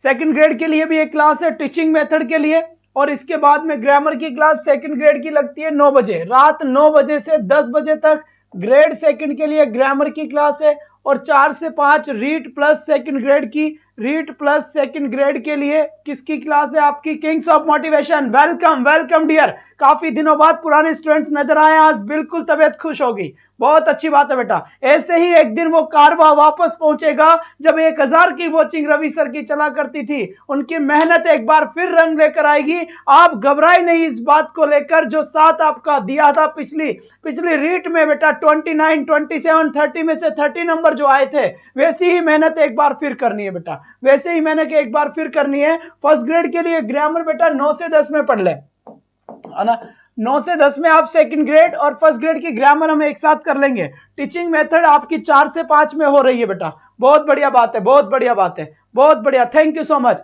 बस आपको बच्चे कुछ नहीं करना, बस आप तन मन धन से सपोर्ट करें, धन की जरूरत नहीं है, धन की जरूरत नहीं है, बस अपने पूरे अपने मन से सपोर्ट करें कि सर का चैनल और सर की क्लास बिल्कुल राजस्थान में पहले की जैसे सबसे नंबर 1 क्लास बन जाए। आज रीट इंग्लिश डालते ही पहले सबसे पहले मेरे वीडियो है, लेकिन अफसोस की बात है कि वो पहले दूसरे के हैं, अपना तो उसमें कुछ रोल ही नहीं रहा। तो वैसा ही हर जगह यही होता है, इस बार आप एक बार फिर सपोर्ट करें बच्चे, ठीक है।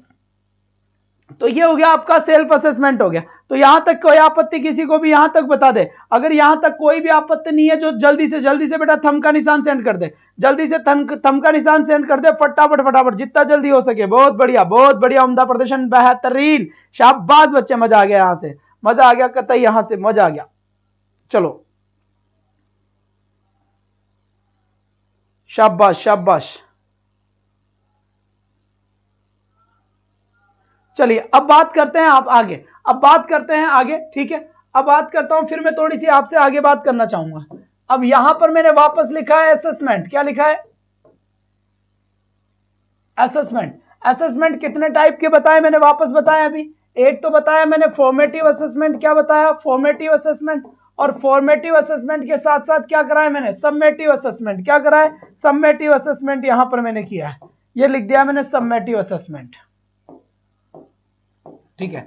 अब ये कैसा है? ये प्रोसेस ओरिएंटेड है। ये क्या है? प्रोसेस ओरिएंटेड है, प्रोसेस ओरिएंटेड है ये। और ये क्या है? ये प्रोडक्ट ओरिएंटेड है, प्रोडक्ट ओरिएंटेड है।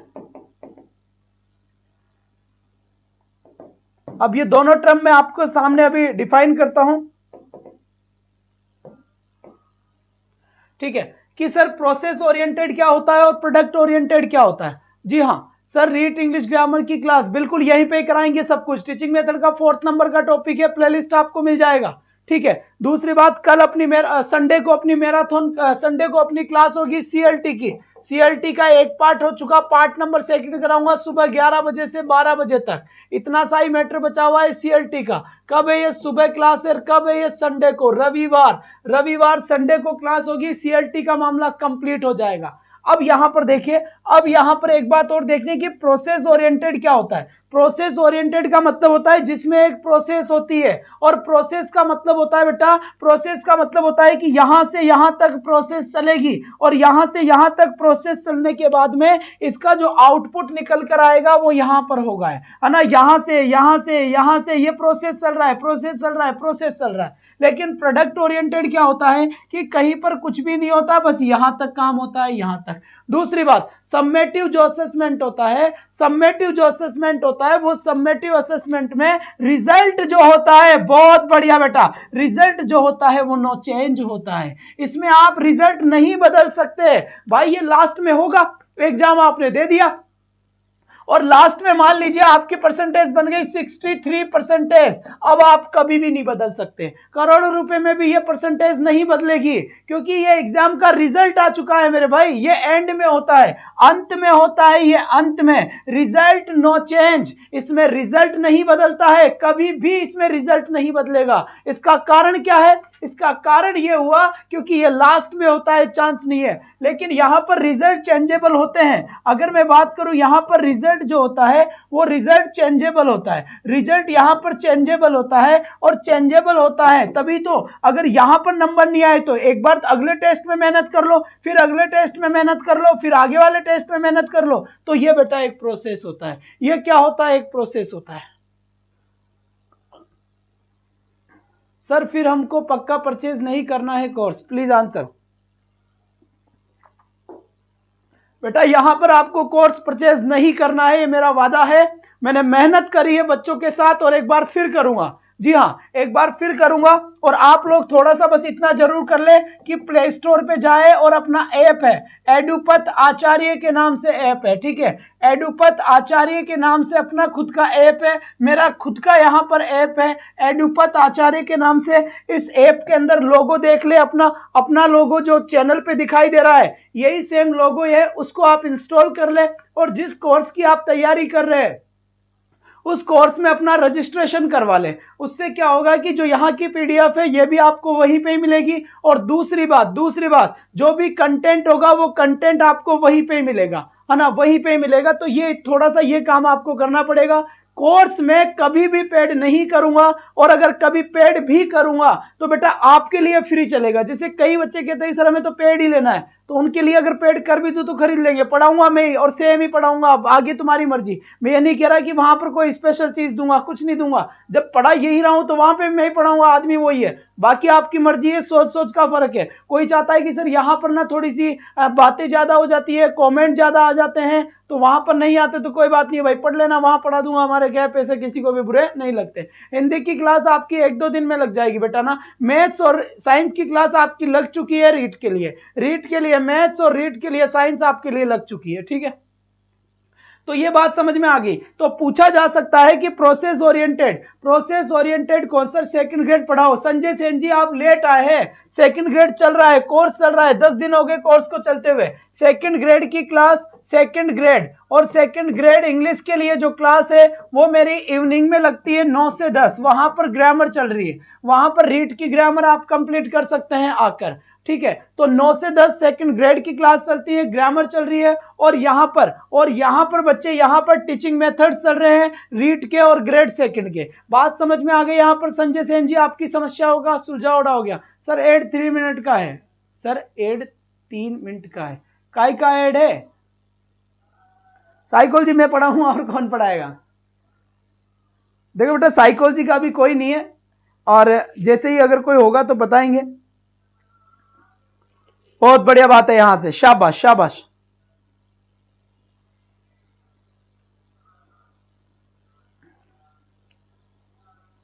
चलिए अब मैं आपसे एक क्वेश्चन पूछता हूं। अब मैं आपसे यहां पर एक क्वेश्चन पूछना चाहूंगा और आंसर दे दे कि फॉर्मेटिव असेसमेंट कितने होते हैं और कितने कितने नंबर के होते हैं। पहला क्वेश्चन, फॉर्मेटिव असेसमेंट कितने होते हैं और कितने कितने नंबर के होते हैं, और समेटिव असेसमेंट कितने होते हैं और कितने कितने नंबर के होते हैं। इसका आंसर जल्दी से जवाब दे दो,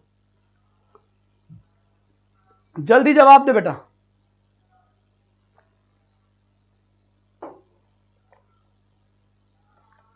thank you Rachna, thank you so much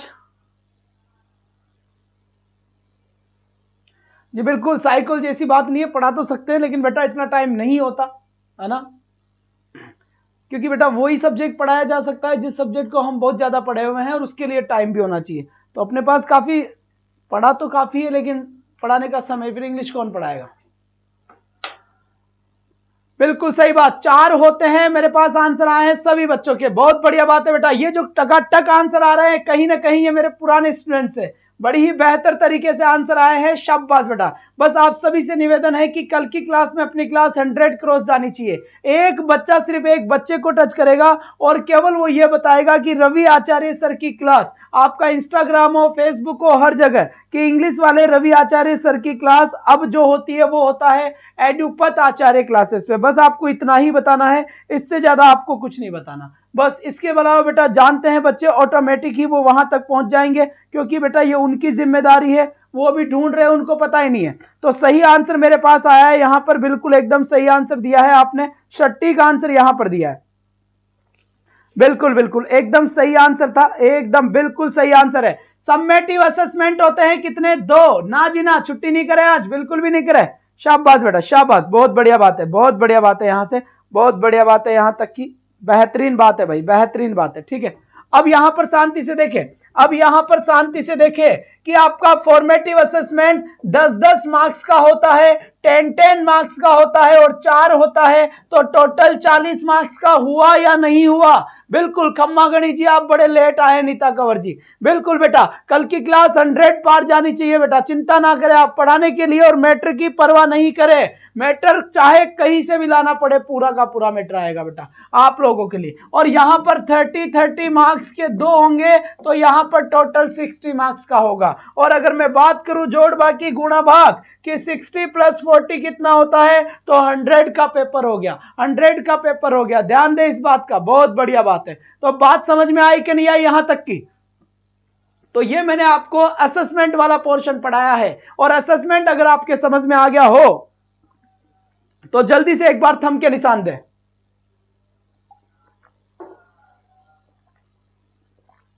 REET की क्लास अपनी 4 बजे से शुरू हो जाती है, तो सभी 4:10 तक लाइव आ जाए, इसके बाद नहीं। बेटा बार बार पानी पीना पड़ रहा है, क्योंकि बोलते हैं तो पता है ना, बहुत ज्यादा इतना रेगुलर बोलोगे कभी तो पता चलेगा। चलिए, अब आप लोगों के लिए करना पड़ता है, क्योंकि जो विश्वास आपने जताया है ना, इस विश्वास को तो बनाए रखना है ना, तो इसके लिए करना पड़ता है। Thank you so much. बस बेटा देख, चिंता मत करो आप, इसकी कोई टेंशन ना, पानी पी लेंगे, बहुत सारा पानी है। बस आपको केवल ये काम रखना है कि ज्यादा से ज्यादा बच्चे क्या हो, लाइव स्ट्रीम पे आए, और कुछ नहीं बेटा। और बहुत बड़ा नेटवर्क राजस्थान में मैंने बनाया है, काफी मेहनत करने के बाद। बस लोगों को चैनल चेंज हो गए, ये दुर्भाग्य रहा है हमारा कि हमने कौन सा चैनल ज्वाइन करा, कौन सा इतनी नहीं समझ हो पाई। तो बेटा ये हो गया हमारे साथ जो हो गया, अब कोई बात नहीं। अब आज यहाँ है क्योंकि अभी तक इतने भी नहीं है कि हम खुद का पर्सनल चैनल बना लें, ठीक है, हो जाएंगे जिस दिन, बहुत अच्छी बात है, घबराने की बात नहीं है।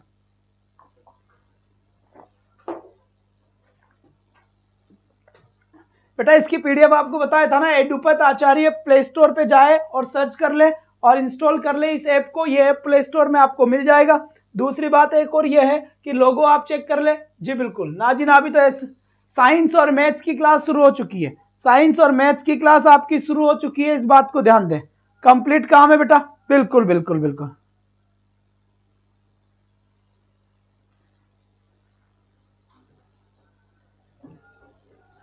चलो जी चलो, बहुत अच्छी बात है, बहुत अच्छी बात है, बहुत अच्छी बात है, शाबाश बेटा। तो यहां तक की बात मेरे ख्याल से एकदम सटीक बात रही होगी, मजा आ गया होगा बिल्कुल आप लोगों को यहां पर। चलो जी, थैंक यू, कल से बिल्कुल सब टाइम पे आएंगे। अब दूसरी बात, ये असेसमेंट काम तो कंप्लीट हो गया, अब बात आती है कॉम्प्रहेंसिव। अब ये कॉम्प्रहेंसिव क्या होता है बेटा, एक एक टॉपिक को बताऊंगा, और जल्दी ही मार्केट में सेकंड ग्रेड की बुक आ रही है अपनी, जैसे ही मार्केट में सेकंड ग्रेड की बुक आ रही है, और वो बुक आपको अपने मार्केट में मिल जाएगी आस पड़ोस में वहीं पे, तो आप आराम से उस बुक को परचेज कर सकते हैं। जैसे ही बुक आएगी सेकंड ग्रेड इंग्लिश की, आपको यहाँ पर लॉन्च किया जाएगा, बुक को बताया जाएगा, और आपके लिए ऑनलाइन फैसिलिटी भी कर दी जाएगी, और उस बुक को कंप्लीट मैं ही सोल्व करवाऊंगा, चिंता ना करें इस बात को लेकर। जी हाँ बिल्कुल, बहुत बढ़िया। अब यहां से देखिए, यहां पर लिखा मैंने स्कोलेस्टिक, कॉम्प्रहेंसिव का मतलब देखो, स्कोलेस्टिक, और यहां पे लिखा मैंने कोस्कोलेस्टिक। स्कोलेस्टिक का मतलब क्या होता है, कॉम्प्रहेंसिव का मतलब होता है समग्र, और समग्र का मतलब होता है पूरा, कंप्लीट, है ना, पूरा और कंप्लीट होता है। तो यहां पर स्कोलेस्टिक और कोस्कोलेस्टिक का मतलब क्या है बेटा, स्कोलेस्टिक का मतलब होता है स्कूल से रिलेटेड चीजें होती हैं, स्कूल से रिलेटेड चीज, तुम्हारे कितने मार्क्स आए, हिंदी में कितने मार्क्स आए, मैथ्स में कितने मार्क्स आए, मुझे हिंदी अच्छी लगती है, मुझे इंग्लिश अच्छी लगती है, तो सारा का सारा मामला स्कूल का है, सारा का सारा मामला स्कूल का है। जी बिल्कुल, करिकुलर भी इसका नाम है, एक और बता देता हूं,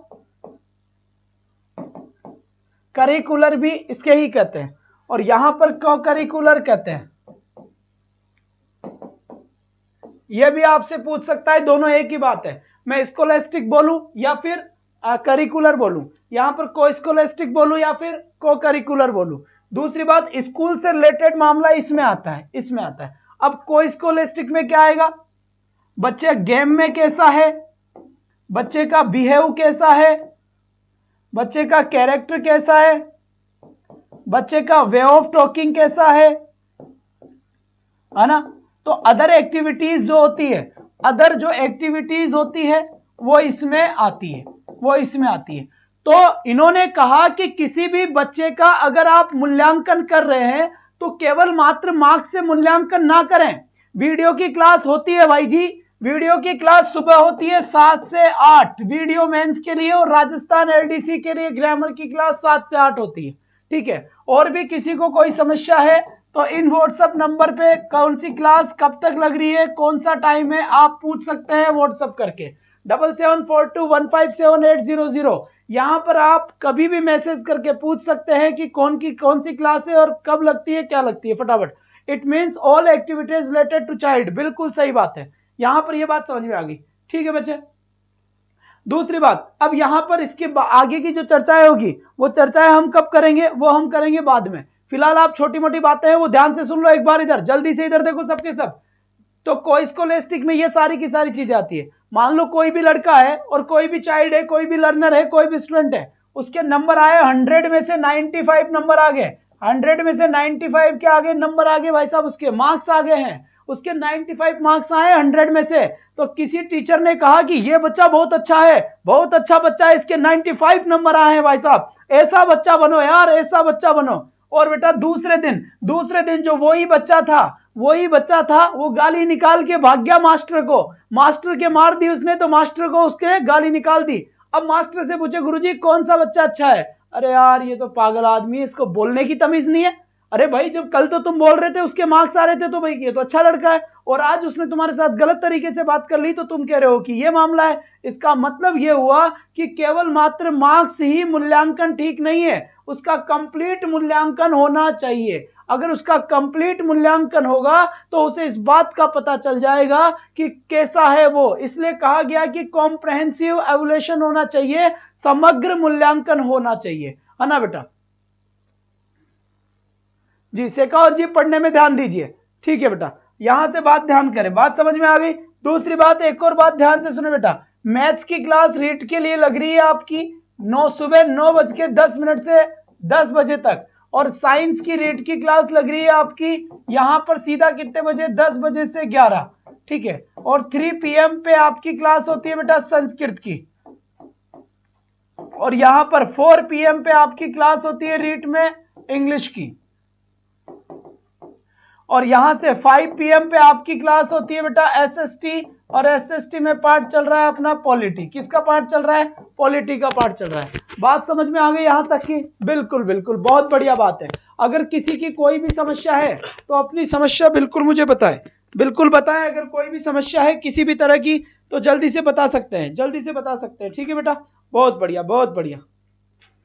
अब मैं पॉलिटी वाले सर को बुलाना चाहूंगा कि आए और रेगुलर अपना पॉलिटी वाला डिपार्टमेंट कंप्लीट शुरू करे, और भिड़ते ही पहले यही शुरू करे बेटा ना, भिड़ते ही पहले यही शुरू करे। आइए सर।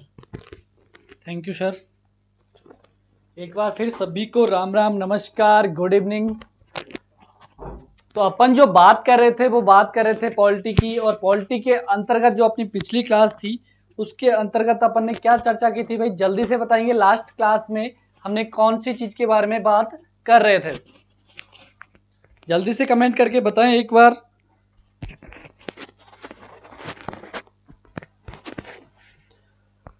लास्ट क्लास में बिल्कुल जल्दी से बताएं, बिल्कुल। गुड इवनिंग शालिनी जी, बाबा जी, बिल्कुल।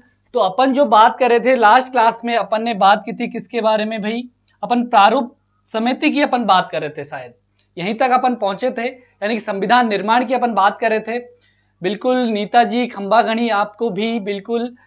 तो अपन जो बात कर रहे थे भाई वो बात किस चीज की कर रहे थे, अपन प्रारूप समिति की बात कर रहे थे। किसके अंतर्गत बात कर रहे थे, तो हम कर रहे थे संविधान निर्माण के अंतर्गत प्रारूप समिति की बात कर रहे थे। तो आपको मैंने यहां तक बता दिया था कि जो प्रारूप समिति है इसके अंतर्गत कितने सदस्य थे। बिल्कुल जीत यादव जी, राम राम, सपना जी गुड इवनिंग, माया शेखावत जी बिल्कुल जुड़े रहिए भाई, है ना। पॉलिटी भी आपके लिए बहुत इंपॉर्टेंट है, 10 नंबर का आपके एग्जाम में आता है। बिल्कुल पारा सर जी आ चुके हैं भाई, नमस्कार सर, नमस्कार। हमारे अंग्रेजी के पारा सर जी हैं भाई, इनको भी नमस्कार। तो सभी जुड़ जाइए। और अपन बात करें अपने टॉपिक के ऊपर, तो अपन संविधान निर्माण की बात कर रहे थे और उसके अंतर्गत अपन प्रारूप समिति तक पहुंच चुके थे। अब आगे की जो चर्चा है वो हम करने वाले हैं। थोड़ा सा पीछे का भी अपन देख लेते हैं कि अपने लास्ट में प्रारूप समिति के बारे में क्या पढ़ा था। तो हमने पढ़ा था कि प्रारूप समिति है, इसका गठन कब किया गया था। तो अब मैंने आपको गठन बताया था कि 29 अगस्त 1947 को इसका गठन किया गया था, यही मैंने आपको बताया था। ठीक है, इसके अलावा मैंने आपको बताया इसकी सदस्य संख्या मैंने आपको बताई कि सदस्य संख्या कितनी थी भाई, तो सदस्य संख्या थी भाई 7 इसमें सदस्य थे और उसके अध्यक्ष थे कौन भाई, BR अम्बेडकर जी। अब आप सभी को पता है जब प्रारूप समिति गठित कर दी तो यहां से आपके 2 प्रश्न बनते हैं। तो 2 प्रश्न कौन कौन से बनते हैं, तो एक प्रश्न तो मैंने आपको बताया कि अगर आपसे एग्जाम में प्रश्न पूछे कि पहला प्रारूप है संविधान का वो किसके द्वारा बनाया गया, तो आप आंसर करोगे। मैंने आपको बता दिया था अच्छे से कि प्रारूप समिति नहीं, संविधान का जो पहला प्रारूप है वो किसके द्वारा तैयार किया गया था। इसके बाद अपन बात करें कि संविधान का जो दूसरा प्रारूप है वो किसके द्वारा तैयार किया गया, तो वो तैयार किया गया किसके द्वारा, BR अम्बेडकर जी के द्वारा, BR अम्बेडकर जी के द्वारा। आगे बात समझ में, तो पहला तो आप कमेंट करके बताओगे, मैंने आपको अच्छे से उसके बारे में बता दिया है। ठीक है, तो वो आप कमेंट करोगे। बिल्कुल, नमस्कार। तो अपन बात करें किसकी, प्रारूप समिति की, और इसी के नामों की भी अपन चर्चा करें तो इसी को मसौदा समिति भी कहते हैं। ठीक है, ये भी ध्यान रख लेना, इसको मसौदा समिति भी कहते हैं। ठीक है, मसौदा समिति। अब आगे की अपन चर्चा करें कि इसको गठित क्यों की गई थी, तो आपको पता है संविधान का निर्माण करने के लिए गठित की गई थी और इसके द्वारा 21 फरवरी 1948 को क्या किया गया भाई, क्या किया गया, इसने क्या किया, अपना प्रारूप है वो तैयार करके दिया, प्रारूप तैयार करके दिया, यानी कि संविधान का प्रारूप जो तैयार करके दिया वो कब दिया इन्होंने, 21 फरवरी 1948 को। मदन पाल जी कह रहे हैं भाई यहां पर भी ध्यान दे लो। बिल्कुल सपना यादव जी, BR अम्बेडकर जी, आपने बताया, मेरा प्रश्न था आप लोगों से कि जो पहला प्रारूप है वो किसके द्वारा तैयार किया गया था, संविधान का जो पहला प्रारूप है वो किसके द्वारा तैयार किया गया था, मैंने आपको अच्छे से बताया है। पिछली जो क्लास थी उसमें आपको बताया, अगर आपने क्लास ली है तो इस प्रश्न का आप जवाब दे दोगे। ठीक है, तो अपन बात करें कि दूसरा प्रारूप है वो किसके द्वारा तैयार किया गया संविधान का, तो किसके द्वारा भाई, BR अम्बेडकर जी के द्वारा, दूसरा प्रारूप। ठीक है, और इसके अंतर्गत कब इन्होंने पारित करके दिया इसको, तो 21 फरवरी 1948 को इन्होंने प्रारूप तैयार करके संविधान सभा को सौंप दिया। तो इसमें अगला जो आपके प्रश्न बनता है कि इसमें कितने अनुच्छेद थे भाई, तो अनुच्छेद आपसे पूछ लेता है एग्जाम में, तो आपको ध्यान देना है कि अनुच्छेद कितने थे भाई, 315 इसके अंतर्गत अनुच्छेद थे। ठीक है, यहां तक बात हो गई।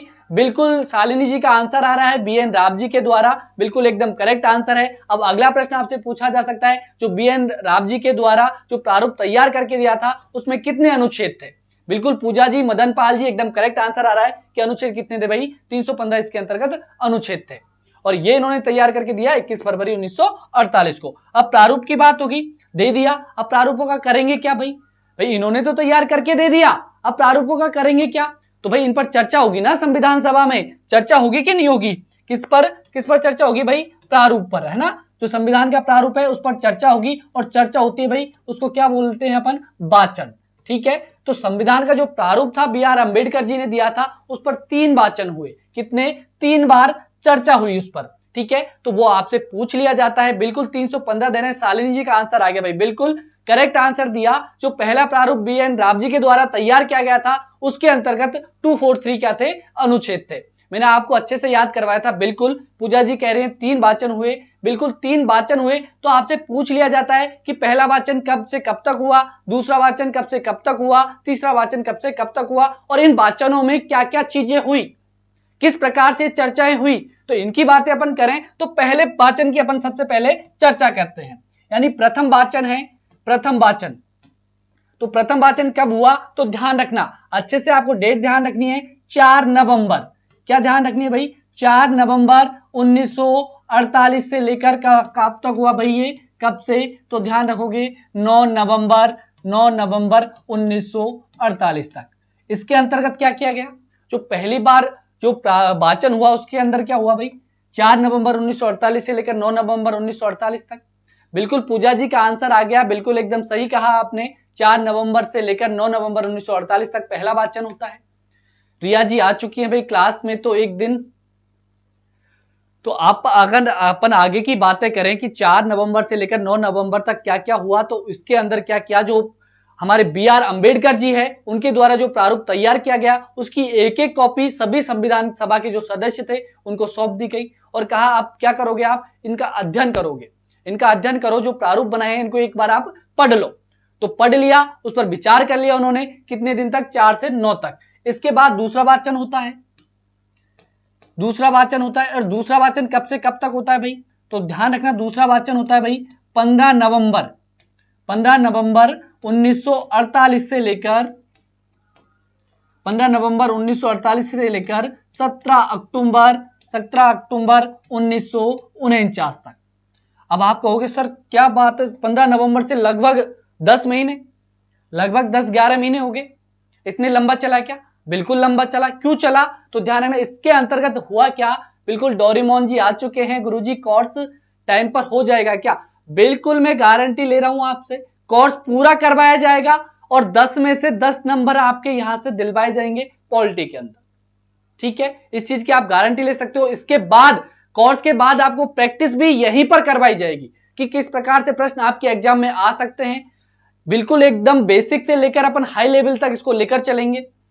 तो अपन आगे की बात करें कि दूसरा वाचन था वो कब से कब तक चला, तो 15 नवंबर 1948 से लेकर 17 अक्टूबर 1949 तक दूसरा वाचन चला। और इसके अंतर्गत जो बातें की गई वो किन चीजों पर बातें की गई, तो जो धारा बनाई थी, जो अनुच्छेद बनाए थे, उन पर एक एक धारा पर विचार किया गया। पहले तो सबको एक साथ दे दिया कि आप क्या करो, पढ़ लो भाई, ठीक है। अच्छा, जो नहीं आता उसके थप्पड़ मारो। देखो भाई, थप्पड़ मारने वाली चीज नहीं है, अरे आपका कैरियर है, आपका कैरियर है, हम पढ़ा रहे हैं, उसका मतलब क्या है, हमें फायदा होगा क्या, आपको फायदा होगा, ये बताओ हमें। अगर जॉब लगेगी तो फायदा किसका होगा, हमारा होगा क्या, आपका होगा, बताओ। तो मैं सभी से कहना चाहूंगा जिनके इंटरेस्ट है भाई, पढ़ना है, जॉब लेनी है, तो मैं बिल्कुल कह रहा हूं भाई यहां से प्रश्न में बाहर नहीं जाने दूंगा। आपकी जो रीट में जो एसएसटी का जो पार्ट है उसके अंदर जो पॉलिटी 10 नंबर की आती है, मैं इतनी जिम्मेदारी ले सकता हूं यहां से कि आपके 10 में से जो 10 क्वेश्चन है वो नहीं जाने दूंगा बाहर, सारी प्रैक्टिस यहां पर करवाऊंगा भाई, ठीक है। तो अपन बात करें दूसरे वाचन की, इसमें किस प्रकार से चर्चा की गई, तो ध्यान रखना जो एक एक धारा थी ना उस पर चर्चा की गई थी इसमें, इसलिए ये इतना सारा जो टाइम देख रहे हो ना आप, इतना टाइम इस कारण से लगा क्योंकि एक एक धारा पर अच्छे से विचार किया गया कि ये धारा है क्या, ये सही है नहीं है, सारी चर्चा इसके अंतर्गत की गई। तो दूसरे वाचन की बात हो गई। अगला वाचन कौन सा होगा, तीसरा वाचन होगा। कौन सा वाचन, तीसरा वाचन, ठीक है। तो 17 अक्टूबर के बाद 14 नवंबर से ये प्रारंभ होता है।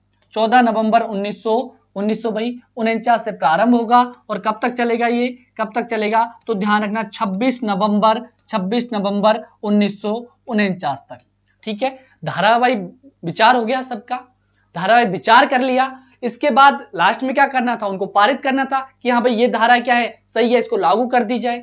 इसके बाद बिल्कुल गुड्डी जी आ चुकी है भाई, है ना। तो 26 नवंबर 1949 है, इसको क्या किया, इसको क्या किया, हमारे संविधान को पारित कर दिया। यानी कि इसके अंतर्गत जो 14 नवंबर से 26 नवंबर तक जो चर्चाएं चली उसके अंतर्गत एक एक धारा थी उसको क्या किया भाई, पारित किया। इसलिए हम कहते हैं कि हमारा संविधान है वो बनकर कब तैयार हो गया था भाई, कब तैयार हुआ था, कब तैयार हुआ था, तो ध्यान रखना कब हो गया था, 26 नवंबर 1949 को हमारा संविधान बनकर तैयार हो चुका था भाई, ठीक है। अब आगे की चर्चा करें कि 26 नवंबर 1949 को हमारा संविधान पूर्ण रूप से तैयार था बनकर, अब इसको क्या करना था, हमें लागू करना था। बिल्कुल गुड्डी जी, गुड इवनिंग, ठीक है। आगे की बात करें, हमारा 26 नवंबर 1949 को संविधान बनकर क्या हो गया भाई, तैयार हो गया।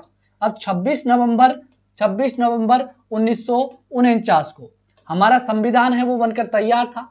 फिर आप पढ़ते हो कि 26 नवंबर के दिन तैयार हो गया, तो फिर हमने लगाया क्यों नहीं, ठीक है। जो 2 वर्ष 11 माह 18 दिन लिख रहे हो, चलो मुझे ये बताओ थोड़ा सा कि ये जो अपन समय तो अपन रट लेते हैं, क्लास रुक गई है, एक मिनट भाई, एक मिनट भाई, क्लास रुक रही है, अब चल रही होगी ना, एक बार देखिए सभी कमेंट करें एक बार भाई, एक बार सभी को कमेंट करना है कि क्लास चल रही है ना भाई। अब तो एरर आ गया, अब भी आ रहा है क्या एरर, एरर अभी भी आ रहा है क्या भाई, एक बार जल्दी से कमेंट करके बताएं। बिल्कुल बिल्कुल भाई, बाबा ऑफिशियल, बिल्कुल मेरे तो चल रही है भाई, सभी के चल रही है ना, बिल्कुल पूजा जी, बिल्कुल निर्मला जी सभी के चल गई है ना। तो 26 नवंबर 1949 था, इस दिन हमारा संविधान आंशिक रूप से लागू हुआ। किस प्रकार लिख रहा हूं मैं, शब्दों पर ध्यान देना। आंशिक रूप से क्या हुआ भाई, हमारा संविधान लागू कर दिया गया। अब कहोगे सर आंशिक रूप से क्यों भाई, एक तो अपन आंशिक रूप से देखेंगे, एक पूर्ण रूप से देखेंगे। तो जो आंशिक रूप से हमारा संविधान लागू हुआ वो कब हुआ, 26 नवंबर को भाई। कब हुआ, 26 नवंबर को। आंशिक रूप से लागू कब हुआ, 26 नवंबर को। अब कहोगे सर हमने 26 नवंबर को ही क्यों नहीं लागू कर दिया पूरे को, क्यों हमने 26 जनवरी को चुना। तो इसके पीछे भी कारण था। वो कारण क्या था, वो कारण ये था कि भाई जो हमने पहली बार जो स्वतंत्रता दिवस मनाया था, या कहें हम कि जो पंडित जवाहरलाल नेहरू जी थे उन्होंने पहली बार कहां पर 26 जनवरी 1930 को 26 जनवरी 1930 को लाहौर के अंदर, कहां पर भाई, लाहौर के अंदर, जो लाहौर के अंदर रावी नदी है उसके तट पर पहली बार तिरंगा लहराया था और क्या मनाया था, स्वतंत्रता दिवस मनाया था। 26 जनवरी 1930 को लाहौर के अंदर रावी जो नदी है उसके किनारे पर उन्होंने क्या लहराया था, तिरंगा लहराया था और कहा था कि आज से ही हम क्या मनाएंगे, हर वर्ष क्या मनाएंगे, हम स्वतंत्रता दिवस मनाएंगे। तो उनको यह था कि इस दिन को भी हम क्या बनाएं, यादगार बनाएं। जो 26 जनवरी है इसको भी हम यादगार बनाएं। इसीलिए उन्होंने क्या किया कि हम क्या करते हैं, 26 नवंबर तो हो ही गया है, एक महीने की तो बात है, तो हम क्या करते हैं 26 जनवरी को ही हमारा संविधान को लागू करें। क्योंकि जो स्वतंत्रता दिवस है वो तो हमने 15 अगस्त को कर दिया, क्योंकि जब हम आजाद हुए तो हम आजाद 15 अगस्त को हो गए, तो हम स्वतंत्रता दिवस है वो तो आजाद हुए उसी दिन मनाएंगे। बिल्कुल। डेट का कुछ बोल रहे थे सर आप, कौन सी डेट का भाई, एक बार बताइए। 26 नवंबर की मैं बात कर रहा था कि जो 26 नवंबर है 1949, इसी की बात कर रहा था कि हमने 26 नवंबर 1949 को ही हमने क्यों नहीं अपना संविधान है उसको पूर्ण रूप से लागू किया। तो उसके पीछे कारण क्या था कि जो 26 जनवरी थी उस दिन हमने पहली बार 1930 को स्वतंत्रता दिवस के रूप में हमने इसको मनाया था। ठीक है। और ये जो मनाने वाले थे वो कौन थे, पंडित जवाहरलाल नेहरू जी। ठीक है। तो ध्यान रखना कि जो लाहौर में उन्होंने स्वतंत्रता दिवस मनाया था, इसी दिन को यादगार बनाने के लिए दिस टाइम्स टेक फॉर, ठीक है, 26 जनवरी 1930 को जो उन्होंने क्या मनाया, स्वतंत्रता दिवस मनाया, इसी दिन को यादगार बनाने के लिए उन्होंने किया क्या कि हम क्या करेंगे, एक महीने बाद ही हम क्या करेंगे, हमारा जो स्वतंत्रता दिवस है उसको यादगार रखने के लिए कि 26 जनवरी को भी हमने पहली बार स्वतंत्रता दिवस मनाया था, इस दिन को यादगार करने के लिए उन्होंने क्या चुना, 26 जनवरी को उन्होंने क्या चुना भाई, 26 जनवरी को गणतंत्र दिवस के रूप में मनाने का निर्णय किया कि इसी दिन हमारा जो संविधान है इसको हम पूर्ण रूप से लागू करेंगे। तो अगला प्रश्न आपका यह आता है कि भाई हमने 26 जनवरी को बनाया तो हमको जरूरत क्या पड़ी कि जो कुछ आंशिक रूप है इसको लिखने की जरूरत क्या पड़ी। तो ध्यान है ना, कुछ अनुच्छेद थे वो हमने इसी दिन प्रारंभ कर दिए, इसलिए हम लिखते हैं कि हमने आंशिक रूप से संविधान को लागू कब किया 26 नवंबर 1949 को। अगला प्रश्न आपका होगा कि सर कौन कौन से अनुच्छेद थे जिनको हमने कब 26 नवंबर 1949 को ही लागू कर दिया। तो एक बार उन अनुच्छेदों को भी अपन बात कर लेते हैं कि कौन कौन से अनुच्छेद थे जिनको हमने कब 26 नवंबर 1949 को लागू किया। तो ध्यान रखना, अनुच्छेद 5, अनुच्छेद 6, अनुच्छेद 7, अनुच्छेद 8, अनुच्छेद 9। ठीक है। इसके बाद अपन बात करें अनुच्छेद 60, इसके बाद अपन बात करें अनुच्छेद 324, इसके बाद अपन बात करें अनुच्छेद 367, इसके बाद अपन बात करें 368, इसके बाद अपन बात करें 379, इसके बाद अपन बात करें 380 और इसके बाद अपन बात करें कौन से की, तो 388 बात करें किसकी, 391 की, इसके बाद अपन बात करें 392 की, इसके बाद अपन बात करें 393 की। इन सभी अनुच्छेदों को हमने कब लागू कर दिया, 26 नवंबर को। 26 नवंबर को जो लागू किए उनमें कितने अनुच्छेद थे, तो ये तो कितने हो गए, टोटल 15 हो जाने चाहिए भाई, 4, 5, 3, 8, 3, 11, 12, 13, 14, 15 तो ये हो गए। और ये जो अनुच्छेद थे इनको कहां पर लिखा गया कि अनुच्छेद 394 में क्या लिखा गया कि आज से ही जो 394 अनुच्छेद है उसको हम क्या करेंगे, लागू करेंगे। इसलिए जो आपसे संख्या पूछी जाती है एग्जाम में वो पूछी जाती है कि जो हमने आंशिक रूप से संविधान को अपनाया था उस दिन कितने अनुच्छेद हैं जिनको लागू कर दिया था, या फिर आपसे सीधा प्रश्न पूछे 26 नवंबर 1949 को कितने अनुच्छेदों को लागू कर दिया, 95 पे। ठीक है भाई, आपको सीधा जाना है। अच्छा चले गए क्या, फिर अटक रहा है क्या, 1 मिनट भाई।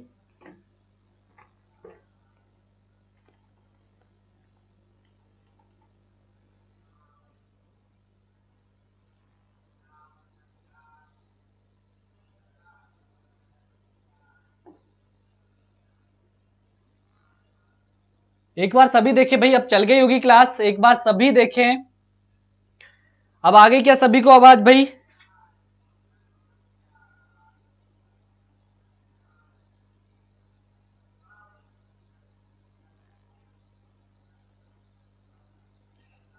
एक बार सभी देखें, अब क्लास प्रारंभ हो गई क्या? आज पता नहीं क्या प्रॉब्लम आ रही है भाई, है ना। तो अपन बात कर रहे थे किसकी, बिल्कुल अपन बात करें तो कितने भाग हैं, कितने अनुसूचियां हैं, कितने अनुच्छेद हैं। तो आपसे जो प्रश्न घुमाया जाता है, यहां से घुमाया जाता है, किसी भी प्रकार से आपसे प्रश्न घुमाए इसके बाद भी आपको आंसर क्या करना है कि भाग कितने हैं, चाहे वर्तमान पूछे चाहे मूल पूछे, 22 ही करना है। ठीक है, किसी भी स्थिति में इनसे ज्यादा संख्या नहीं होगी भाई। ठीक है, फिर चली गई क्या, अब तो आ रही होगी।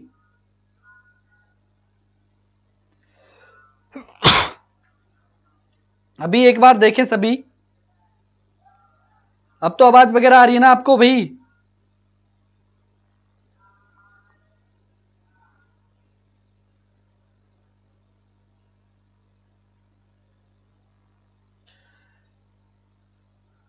बिल्कुल लाइट आ गई सर, हाँ अभी। अच्छा ऐसी बात है क्या?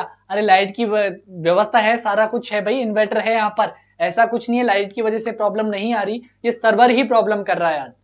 ये आज सुबह से ही सर्वर है वही प्रॉब्लम कर रहा है। ठीक है, तो अपन बिल्कुल अब कंटिन्यू करते हैं अपनी क्लास को कि वर्तमान में सदस्य संख्या, वो सॉरी भाग की पूछे तो ध्यान रखना, वर्तमान पूछे मूल पूछे सबकी ध्यान रखना। अब आगे अपन बात करते हैं भाई, है ना, ये तो बात होगी। अब संविधान से संबंधित जो आपसे प्रश्न पूछे जाते हैं उनकी बात कर लेते हैं कि संविधान निर्माण से जो प्रश्न पूछे जाते हैं आपसे उनकी बात कर लेते हैं। तो पहला प्रश्न तो आपका यही आता है कि जब संविधान निर्माण किया गया था उसकी कुल कितने अधिवेशन हुए थे, कुल कितने अधिवेशन हुए थे। ठीक है, आपसे जो प्रश्न पूछा जाता है कुल कितने अधिवेशन हुए थे संविधान सभा के या फिर कहें संविधान निर्माण के लिए, तो कितने होते भाई, जल्दी से कमेंट करेंगे। इसके बाद में कहूं कि संविधान निर्माण तक, अगला प्रश्न मैं आपसे कहूं कि संविधान निर्माण तक कितने अधिवेशन हुए, निर्माण तक अधिवेशन। ठीक है, अगला प्रश्न मेरा है आपसे, अगला प्रश्न मेरा है भाई कुल कितनी बैठकें हुई, संविधान सभा की कुल कितनी बैठकें हुई भाई, संविधान सभा की कुल बैठकों की बात करें। इसके अलावा अपन बात करें अगली कि संविधान निर्माण तक कुल कितनी बैठकें हुई, संविधान निर्माण तक। तो सभी के आंसर करेंगे, जल्दी से मैं कमेंट देखूंगा भाई। संविधान निर्माण तक बैठकें, जल्दी से आंसर आने चाहिए भाई सभी के, एक साथ आंसर आने चाहिए कि मैंने क्या कहा, कुल कितने अधिवेशन हुए संविधान सभा के, या फिर कहें अपन संविधान निर्माण तक कुल कितने अधिवेशन हुए, कुल बैठकें कितनी हुई, संविधान निर्माण तक कुल कितनी बैठकें हुई। इस प्रकार से आपसे प्रश्न पूछ लिया जाए तो आंसर क्या करोगे भाई, आंसर क्या करोगे आप, जल्दी से कमेंट आने चाहिए आप लोगों के। मतलब किसी का आंसर नहीं आ रहा है ना। सपना जी कर रही है 3 आंसर, सपना जी आंसर कर रही है 3। अरे इधर ध्यान दे लो, इधर भी ध्यान दे लो भाई, अरे इधर भी ध्यान दे लो, चले जाना जहां जाना है। अगर क्लास ले रहे हो तो इतना तो बता दो, अरे इतना तो बता दो भाई कि कुल अधिवेशन कितने हुए। तो अगर कुल अधिवेशन आपसे पूछे तो आपको ध्यान क्या करना है, बिल्कुल मदन पाल जी का आंसर आ गया, कुल बैठकें 105 तथा 12 अधिवेशन हुए। 105 बैठकें हुई थी या फिर 166 हुई थी भाई। अगर कुल बैठकों की पूछे तो ध्यान रखना है कुल बैठकें 166 हुई थी, 105 मत कर देना भाई, 105 मत कर देना, कुल बैठकें 166 हुई थी। ठीक है, इनमें से संविधान निर्माण तक कितनी हुई थी, संविधान निर्माण तक 165 हुई थी, जो 166 भी आपकी संविधान सभा की जो बैठक हुई थी, अंतिम बैठक, वो 24 जनवरी 24 जनवरी 1950 को हुई थी, 1950 को। ठीक है, वही बात करें किसकी, कुल अधिवेशनों की, तो कुल अधिवेशन 12 हुए थे। वही बात करें किसकी अपन, संविधान निर्माण तक, तो 11 हुए थे। ठीक है, तो दोनों चीजों का अंतर आपके समझ में आना चाहिए, बिल्कुल जीत यादव जी ने करेक्ट आंसर दिया, कविता जी ने करेक्ट आंसर दिया, शालिनी जी बिल्कुल वेरी गुड। ध्यान रखना दोनों में अंतर है। अगर आपसे कुल पूछे तो 12 करनी है, अगर आपसे संविधान निर्माण तक ही पूछे तो आपको 11 करनी है। क्यों? क्योंकि आपका जो 24 जनवरी का दिन था उसको अपन अलग से काउंट करते हैं, 24 जनवरी का दिन। क्यों? क्योंकि संविधान निर्माण तो हमारा कब हो गया था, संविधान निर्माण तो हमारा 26 नवंबर को हो गया था, इसलिए 26 नवंबर तक जो बैठकें हुई वो कितनी हुई थी भाई, वो टोटल हुई थी 165। ठीक है, वही अपन बात करें अधिवेशनों की तो अधिवेशन 11 हुए थे तब तक। ठीक है, तो दोनों अंतर आपके समझ में आए होंगे, दोनों अंतर जो आता है वो क्यों आता है। ठीक है, इसके बाद अपन बात करें अगली बात करें तो ध्यान रखना कि जो अपन से प्रश्न पूछा जाता है एग्जाम में कि जो संविधान है उसको लिखने वाला कौन था, संविधान है इसको लिखने वाला कौन था, संविधान को लिखा किसने था, भाई संविधान को लिखने वाला कौन था। और ध्यान रखना अंग्रेजी में ये संविधान लिखा गया था, जो हमारा मूल संविधान है वो अंग्रेजी में लिखा गया था। इसको लिखने वाला कौन था भाई, जल्दी से बताएंगे, इसको लिखा किसने था, लिखने वाला कौन था, कौन बताएगा, जल्दी से आंसर आना चाहिए। अगला प्रश्न आता है आपका कि संविधान है इस पर क्या पेंटिंग वगैरह की गई थी, जो चित्रकला की गई थी, चित्रकारी काम जो किया गया था वो किसके द्वारा किया गया था, चित्रकारी काम। ठीक है, चित्रकारी की थी वो किसके द्वारा की गई थी। अगला प्रश्न आपका आता है चित्रकारी के अलावा कि अगले बात अपन प्रश्न की बात करें चित्रकारी के अलावा कि जो हमारा राष्ट्रध्वज है इसको हमने कब अपनाया था, राष्ट्रध्वज को हमने कब अपनाया था। ठीक है, और बात करें अपन राष्ट्रगान है और राष्ट्रगीत है, इसको हमने कब अपनाया था, राष्ट्रगान और राष्ट्रगीत। जल्दी से आंसर करेंगे सभी, किस किस को पता है भाई, ये सारी बेसिक चीजें हैं। बिल्कुल मदन पाल जी ने आंसर दे दिया भाई, प्रेम बिहारी नारायण रायजादा, बिल्कुल प्रेम बिहारी नारायण रायजादा के द्वारा तो लिखा गया था अंग्रेजी भाषा में। वही मैं बात करूं इसका हिंदी में रूपांतरण किसने किया, हिंदी में ध्यान रखना किसके द्वारा, घनश्याम जी के द्वारा, घनश्याम गुप्ता जी के द्वारा। ठीक है, वहीं आपसे पूछे इनका साथ देने वाले और थे एक नाम, उनका भी नाम ध्यान रख लेना, सुंदरदास जी। इन दोनों के द्वारा इसका हिंदी में रूपांतरण किया गया था। और अंग्रेजी में लिखने वाले कौन थे भाई, कौन थे, आपको अच्छे से बता दिया कि प्रेम बिहारी रायजादा थे। ठीक है, तो आप यहां पर लिख लेना, ये चीज तो आपको पता है भाई, है ना। घनश्याम जी के द्वारा क्या किया गया था। अगला चित्रकारी किसके द्वारा की गई थी, तो नंदलाल घोष के द्वारा। किसके द्वारा, नंदलाल घोष के द्वारा। ठीक है, नंदलाल घोष ने क्या की थी भाई, चित्रकारी की थी। वहीं अगला प्रश्न आपसे करें कि राष्ट्र ध्वज है इसको संविधान सभा के द्वारा कब अपनाया गया था, तो ध्यान रखना अपनाया कब था। अगर अपनाने की बात कर ले आपसे राष्ट्र ध्वज को, तो ध्यान रखना क्या ध्यान रखोगे, राष्ट्र ध्वज को कब अपनाया था हमने, 24 जनवरी को अपनाया था क्या, 24 जनवरी। चलो ऑप्शन दे रहा हूं मैं आपको,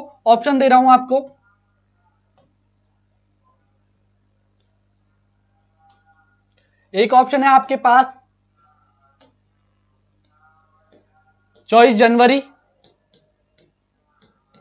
और मैं बात करूं 24 जनवरी के अलावा 26 नवंबर,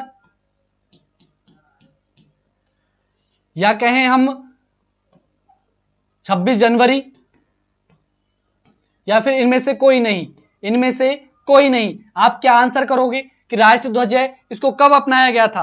राष्ट्रध्वज की आपसे बात करें कि राष्ट्रध्वज है इसको कब अपनाया गया था, तो आप आंसर क्या करोगे भाई, राष्ट्रध्वज है इसको कब अपनाया गया था। बिल्कुल रिया जी आंसर कर रही है, क्या बात है, 22 जुलाई 1947 को, मतलब डी आंसर करेक्ट होगा।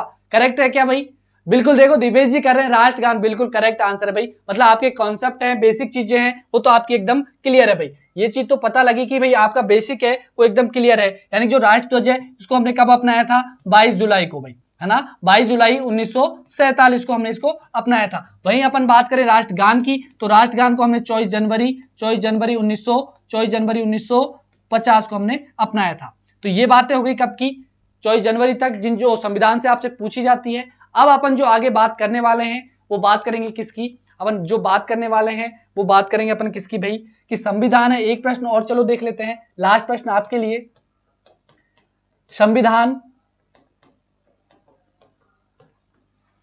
संविधान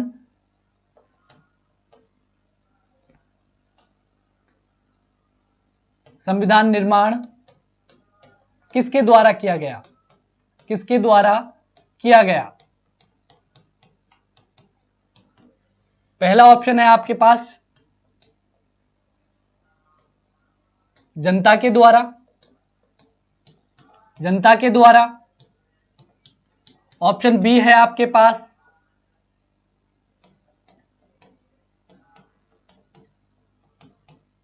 संविधान सभा के द्वारा। सी ऑप्शन है आपके पास उपरोक्त दोनों।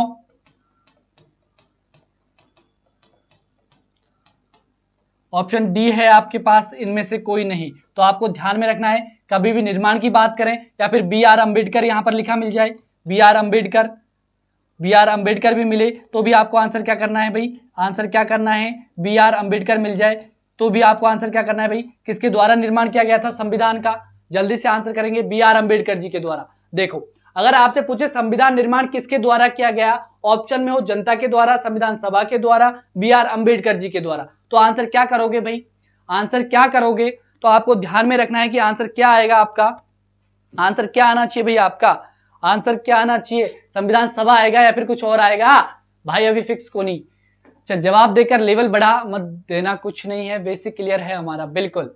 जल्दी से बताइएगा, जल्दी से बताइएगा, जो बी आर अम्बेडकर है आएगा क्या? अच्छा, मैं तो बी आर अम्बेडकर ही करूंगा। और जल्दी से आंसर कीजिएगा, जनता के द्वारा। बिल्कुल यही बात है, मतलब यहां से पता लगेगा आपका, यहां से पता लगेगा कि आपने कितना समझा है। संविधान सभा के द्वारा। चलो देखेंगे, चलो यहीं पर एक प्रश्न और कर देता हूं। चलो इसका आंसर तो क्या होगा भाई? अगर कभी भी ऐसा प्रश्न पूछे, कभी भी ऐसा प्रश्न पूछे तो आपको आंसर क्या करना है भाई? आंसर करना है संविधान सभा के द्वारा। जो हमारा संविधान है वो संविधान सभा के द्वारा ही बनाया गया था, ध्यान रख लेना, बी आर अम्बेडकर जी के द्वारा नहीं, ठीक है। अगर बी आर अम्बेडकर नाम दे व्यक्तियों के स्पेशल, तब आपको बी आर अम्बेडकर करना है, ठीक है। अन्यथा संविधान सभा दे रखा है उसी ऑप्शन में, तो संविधान सभा ही आपको आंसर करना है, ठीक है। कि हमारा संविधान किसके द्वारा निर्माण किया गया, तो संविधान सभा के द्वारा निर्माण किया गया। अगला जो आपसे प्रश्न पूछने जा रहा हूं मैं, वो प्रश्न आपके लिए काफी महत्वपूर्ण है। अगला प्रश्न है भाई हमारा कि भारत का जो संविधान है वो किसका परिणाम है? भारत का जो संविधान है, भारत का जो संविधान है, भारत का संविधान है वो किसका परिणाम है? किसका परिणाम है? ऑप्शन ए है आपके पास संविधान विकास का, संविधान विकास का। इसका जो प्रश्न का जवाब सही देगा ना, वो ये मान लो कि उसने अच्छे से शिद्दत से तैयारी की है भाई, है ना। संविधान विकास का, संविधान निर्माण का, संविधान निर्माण का। अगला प्रश्न, अगला ऑप्शन दूं मैं कि संविधान विकास और संविधान निर्माण दोनों का, दोनों का, ठीक है। ऑप्शन डी है इनमें से कोई नहीं, ठीक है, कोई नहीं भाई। अब तीनों में से ही आपको आंसर देना, चारों में से आपको आंसर देना है कि संविधान है भारत का वो किसका परिणाम है? संविधान के विकास का परिणाम है, संविधान के निर्माण का परिणाम है, या फिर दोनों का, या फिर कोई नहीं भाई। क्या आंसर करोगे? आंसर क्या करोगे भाई? अच्छा, शिद्दत से तुक्का लगाना है भाई, तुक्का नहीं लगाना। अच्छा, सी आंसर आ रहा है, दोनों का ही है। जो हमारा संविधान है वो किसका परिणाम है? जो आप संविधान देखते हो वो किसका परिणाम है? संविधान के विकास का परिणाम है, संविधान के निर्माण का है, दोनों का है भाई। सभी आंसर करेंगे। वॉट बी आंसर आ रहा है निर्मला जी का, निर्मला जी का बी आंसर आ रहा है। सपना जी आंसर कर रही है भाई सी, मदन पाल जी कर रहे हैं वॉट दोनों। अरे ध्यान रखना, जो संविधान है वो विकास का कैसे होगा? विकास का कैसे होगा? ये तो हमने बनाया है ना, अरे हमारे द्वारा बनाया गया है ना, यानी कि हमारी जो संविधान सभा है इसके द्वारा जब बनाया गया है, तो फिर दोनों का कैसे आ जाएगा? संविधान का विकास का कैसे आ जाएगा? अरे संविधान परिणाम किसका है? संविधान सभा के द्वारा बनाया गया है, यानी कि हमारे द्वारा बनाया गया है। तो हमने संविधान का क्या किया है? हमने खुद ने निर्माण किया है। चाहे हमने दूसरे चीजों से कुछ कुछ चीजें ली हो, लेकिन निर्माण जो किया है वो हमारे द्वारा किया गया है, इसलिए हम क्या कहेंगे? संविधान निर्माण का, ठीक है। तो ये चीज आपको ध्यान में रखनी है।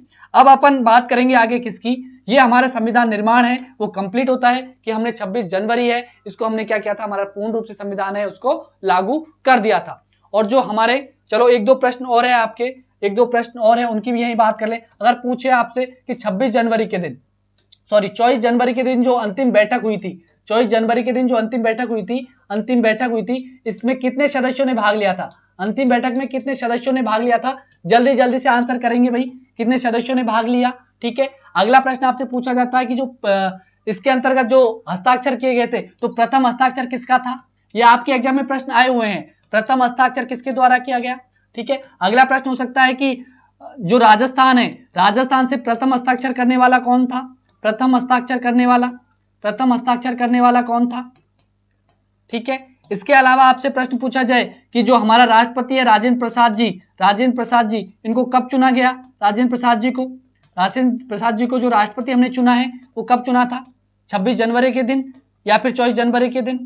ठीक है, जल्दी से आंसर करेंगे। तो मैं एक एक की बता देता हूं आपको कि 24 जनवरी के दिन जो अंतिम बैठक हुई थी संविधान सभा की, इसके अंतर्गत 284 सदस्य थे, इन्होंने हस्ताक्षर किए थे किस पर? संविधान पर, हमारे पे। ठीक है, कितने सदस्य थे? 389। मदन पाल जी, 389 तो संविधान सभा की सदस्य संख्या थी भाई, संविधान सभा की सदस्य संख्या थी भाई। और प्रथम हस्ताक्षर पूछे तो प्रथम हस्ताक्षर आपको करना है कौन? प्रथम हस्ताक्षर किसके द्वारा किए गए? तो ये ध्यान रखना, पंडित जवाहरलाल नेहरू के द्वारा, पंडित जवाहरलाल नेहरू के द्वारा। ठीक है, जवाहरलाल नेहरू के द्वारा प्रथम हस्ताक्षर किए गए थे हमारे संविधान पर। वही बात करें राजस्थान की तरफ से प्रथम हस्ताक्षर किसने किए? तो ध्यान रखना, बलवंत राय मेहता के द्वारा। ठीक है, ये प्रथम हस्ताक्षर करने वाला था राजस्थान की तरफ से। वही बात करें राजेंद्र प्रसाद जी है, इनको जो राष्ट्रपति चुना वो 24 जनवरी के दिन ही चुन लिया गया था, 24 जनवरी के दिन, लेकिन गद्दी पर कब बिठाया? 26 जनवरी के दिन। ठीक है, तो ये प्रश्न भी आपके एग्जाम में आते हैं भाई, है ना, तो ध्यान रखना। बिल्कुल 284 ही थे क्या? बिल्कुल, जो हस्ताक्षर किए थे अंतिम बैठक के दिन जो हस्ताक्षर किए थे वो कितने सदस्यों ने किए थे भाई? तो 284 ने किए थे। ठीक है, जो सिग्नेचर आते हैं ना उनको ही मानेंगे। जो हमारा संविधान था जिस पर जो हस्ताक्षर किए गए वो 284 सदस्यों ने क्या किए थे? हस्ताक्षर किए थे। पहला हस्ताक्षर किसका आया? पंडित जवाहरलाल नेहरू का आया। एक प्रश्न और आपके एग्जाम में आता है कि प्रथम बैठक में, ये तो अंतिम बैठक की बात की, प्रथम बैठक से अगर आपसे प्रश्न पूछ ले कि प्रथम बैठक में कितने सदस्य थे, तो जल्दी से कमेंट करेंगे। इसके बाद अपना नया टॉपिक है उसको अपन लेंगे भाई, है ना, नया टॉपिक है, अभी टाइम है भाई, है ना, बिल्कुल। तो नया टॉपिक है अपना, वो किसके बारे में बात करेंगे अपन? अनुसूचियों के बारे में अपन बात करने वाले हैं, अनुसूचियों की अपन बात करेंगे भाई, है ना, अनुसूचियों की अपन बात करने वाले हैं। अब जल्दी से करेंगे भाई, जल्दी से कमेंट करके आंसर बताएंगे आप लोगों के आंसर आने चाहिए भाई, है ना, आप लोगों के आंसर आने चाहिए, सभी के आंसर आने चाहिए। ठीक है, अनुसूचियों की अपन बात करें, अनुसूचियों की, बिल्कुल आंसर आ रहा है क्या? अरे अभी फिक्स को नहीं, जल्दी से आंसर, फिर अटक गई क्या क्लास हमारी? अरे अब तो आ रहे हैं ना कमेंट, कैसे नहीं आ रहे फिर आप लोगों के? मैंने पूछा आपसे कि प्रथम बैठक में कितने सदस्य थे? 24 जनवरी 1950 को राष्ट्रपति चुन लिया गया था, बिल्कुल राजेंद्र प्रसाद जी को। हमारी अनुसूची 12 थी। मेरा प्रश्न तो आपसे क्या है? अरे मेरा प्रश्न है आपसे प्रश्न क्या पूछा है मैंने? जो प्रथम बैठक हुई थी 9 दिसंबर 1900 कब? 1946 को, उसमें कितने सदस्य थे? आपसे किताबों में जब पढ़ोगे ना, आप किताबों में जब पढ़ोगे तो कहीं तो आपको लिखा हुआ है कितनी? 207 और कहीं मिलेगी 211, 2011 लिख दिया है ना, 2011 लिख दिया। ध्यान रखना, एक तो संख्या मिलती है आपको किताबों में कितनी? 207, एक मिलती है 211। कभी मान लो कि आपके एग्जाम में दोनों ही ऑप्शन मिल जाए तो आप क्या करोगे कि पहली जो बैठक हुई थी उसमें कितने सदस्य थे? तो ध्यान रखना, दोनों को मैं आपको बता देता हूं कि 207 तो एकदम करेक्ट होगी, और जो आप 211 देखने को मिलती है ना आपको, वो क्यों है इसका रीजन भी सुन लेना। इसका रीजन क्या है भाई कि 211 क्यों लिखी है उन्होंने? तो अगर प्रथम अधिवेशन की बात करें, यानी कि जो हमारा प्रथम अधिवेशन चला था 9 दिसंबर से लेकर कब तक चला था हमारा भाई? 23 दिसंबर तक। ये जो पहला अधिवेशन था ना, इसके अंतर्गत सदस्य संख्या थी 211। अगर कहे आपसे कि प्रथम अधिवेशन में सदस्य संख्या कितनी थी, तो 211 थी। वही आपसे पूछे कि प्रथम बैठक में कितनी सदस्य संख्या थी, तब आपको करना है 207। ठीक है, आगे बात समझ में? आवाज नहीं आ रही क्या भाई? आवाज नहीं आ रही क्या? जल्दी से कमेंट करेंगे, आवाज नहीं आ पा रही क्या भाई? तो ये चीज आपको ध्यान में रखनी है। ठीक है, तो 207 ही आपको आंसर में करनी है अगर प्रथम बैठक से पूछे। तो हमारी अनुसूचियों की बात करें हम, तो अनुसूचियां कितनी थी भाई? तो अनुसूचियों की संख्या कितनी थी भाई? 12 थी। ठीक है, 12 है वर्तमान में। मूल में कितनी थी? मूल में, तो मूल संविधान में हमारी कितनी थी भाई? मूल संविधान की बात करें, मूल संविधान की, तो ध्यान रखना मूल में कितनी थी भाई? मूल में तो 8 थी। कितनी थी? मूल में 8। अब एक एक अनुसूची की अपन बात करेंगे भाई। पहली अनुसूची की अपन बात करें, पहली अनुसूची। ठीक है, पहली अनुसूची की बात करें तो आपको सभी को अच्छे से पता होगा, इन अनुसूचियों को तो समझना ही है, लगभग सभी को याद भी होगी अनुसूचियां। लेकिन यहां से जो प्रश्न बनते हैं वो किस प्रकार से आपके प्रश्न बनते हैं उनकी अपन बात करेंगे, कि जो लेवल हो रहा है वो धीरे धीरे लेवल बढ़ रहा है और आपसे किस प्रकार से प्रश्न घुमाकर पूछा जा सकता है। तो पहली अनुसूची है, उसके अंतर्गत अपन, आप सभी को पता होगा कि उसके अंतर्गत किसकी बात करते हैं अपन, किसकी बात करते हैं, राज्यों की बात करते हैं, राज्यों के नामों की बात करते हैं, राज्यों के नाम की अपन बात करते हैं, उनकी राजधानियों की अपन बात करते हैं, नाम राजधानियां हैं, ठीक है। इनका उल्लेख कहां पर मिलता है हमको, कहां पर मिलता है, कहां पर मिलता है, अनुसूची 1 में। ये तो सभी को पता है कि भाई, हमको पता है संघ और राज्य क्षेत्र हैं, सभी का उल्लेख कहां पर मिलता है भाई, जो संघ शासित क्षेत्र है उनका भी, जो राज्य है उनका भी, सभी का कहां पर उल्लेख मिलता है भाई, हमको अनुसूची 1 के अंदर। अब आपसे प्रश्न है वो किस प्रकार से पूछा जाएगा उस पर ध्यान देना है आपको। आपसे प्रश्न पूछेगा कि मान लो जैसे कि कोई नया राज्य हमको बनाना है, तो हमें किस अनुसूची में आपको बदलाव करना पड़ेगा या परिवर्तन करना पड़ेगा। आपसे ऐसा नहीं पूछेगा प्रश्न कि पहले अनुसूची में क्या है, तो आप सभी को पता है कि पहली अनुसूची में तो क्या है, राज्य है और संशासित राज्य है, उनके बारे में लिखा हुआ है, ठीक है, बिल्कुल सबको पता है। लेकिन प्रश्न ऐसे नहीं करेगा आपसे, प्रश्न करेगा कि हाल ही में क्या लद्दाख को क्या बनाया गया है, केंद्र शासित प्रदेश बनाया गया है, तो हमें अब किस अनुसूची में परिवर्तन करना पड़ेगा, किस में परिवर्तन करना पड़ेगा, तो आपको ध्यान रखना अनुसूची 1 के अंतर्गत परिवर्तन करना पड़ेगा। वहां आपसे जो ऑब्जेक्ट देगा यानी जो ऑप्शन देगा आपको, वहां पर क्या क्या देगा ऑप्शनों के अंदर, जैसे कि आपको ए ऑप्शन दे दिया कि हम भाग के अंदर भाग नंबर इसके अंतर्गत परिवर्तन करेंगे, अनुसूची इसके अंतर्गत परिवर्तन करेंगे, हम इसमें परिवर्तन करेंगे। तो आपको ध्यान रखना है, आपको केवल और केवल ध्यान रखना है कि अगर किसी भी राज्य के नाम में बदलाव किया जाता है, किसी राज्य को अंदर शामिल किया जाता है, तो हम कहां पर परिवर्तन करेंगे, कहां पर, अनुसूची 1 के अंतर्गत अपन परिवर्तन करेंगे, ठीक है। अगली बात करें अपन दूसरी अनुसूची की, कि दूसरी अनुसूची में क्या है भाई, तो आप सभी को पता है कि दूसरी अनुसूची में तो क्या है भाई, अरे दूसरी अनुसूची में क्या है, दूसरी अनुसूची में वेतन भत्ते हैं, जो अधिकारी हैं, पदाधिकारी हैं, मुख्य महत्वपूर्ण जो पदाधिकारी है उनके वेतन भत्तों के बारे में है, ठीक है, सभी को पता है, ये भी सभी को पता है कि वेतन भत्ते हैं। लेकिन यहां से प्रश्न कैसे किया जाएगा, अगर आपसे मैं प्रश्न पूछूं कि उपराष्ट्रपति है, जो हमारे उपराष्ट्रपति है उसके पद के जो वेतन भत्ते हैं उनका उल्लेख कहां पर है, अनुसूची 1 में, संविधान के भाग 2 में, चलो ऑप्शन ही दे देता हूं मैं आपको, अगर मेरा प्रश्न है आपसे कि मैंने पूछा आपसे कि उपराष्ट्रपति है, उपराष्ट्रपति पद के वेतन भत्तों का उल्लेख कहां पर है, वेतन भत्तों का उल्लेख कहां पर है, ठीक है। ऑप्शन ए है आपके पास भाग 1 के अंदर, ठीक है, ऑप्शन बी है आपके पास अनुसूची 2 के अंदर,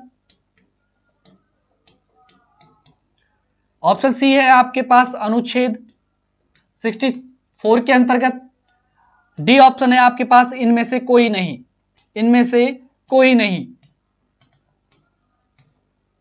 भाई। आंसर आना चाहिए सबका, अगर आपने अनुसूची अच्छे से पढ़ी है तो सबका आंसर आना चाहिए। अगर मैं कहूं आपसे कि उपराष्ट्रपति पद के जो वेतन भत्ते हैं उनका उल्लेख कहां पर है, भाग 1 के अंदर है, भाग अनुसूची 2 के अंदर है, अनुच्छेद 64 के अंतर्गत है, या फिर इनमें से कोई नहीं, यानी पर कहीं पर भी उल्लेख नहीं है।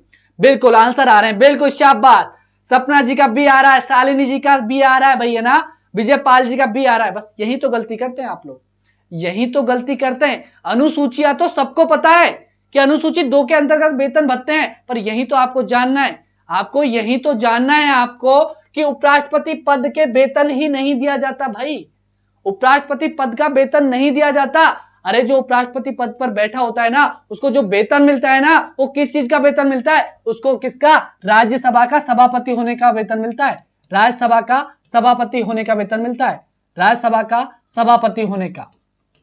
समझ में आ गई बात, इसी प्रकार से आपसे प्रश्न घुमाया जाएगा कि राष्ट्रपति पद का तो कोई वेतन ही नहीं होता। अरे एक चीज बताओ मुझे, आप कहीं पर भी काम करने जा रहे हो, वहां पर काम ही नहीं करोगे तो आपको वेतन मिलेगा क्या? अब उपराष्ट्रपति के क्या काम है भाई, उपराष्ट्रपति के कोई काम है क्या जो उसको वेतन भत्ते मिलेंगे?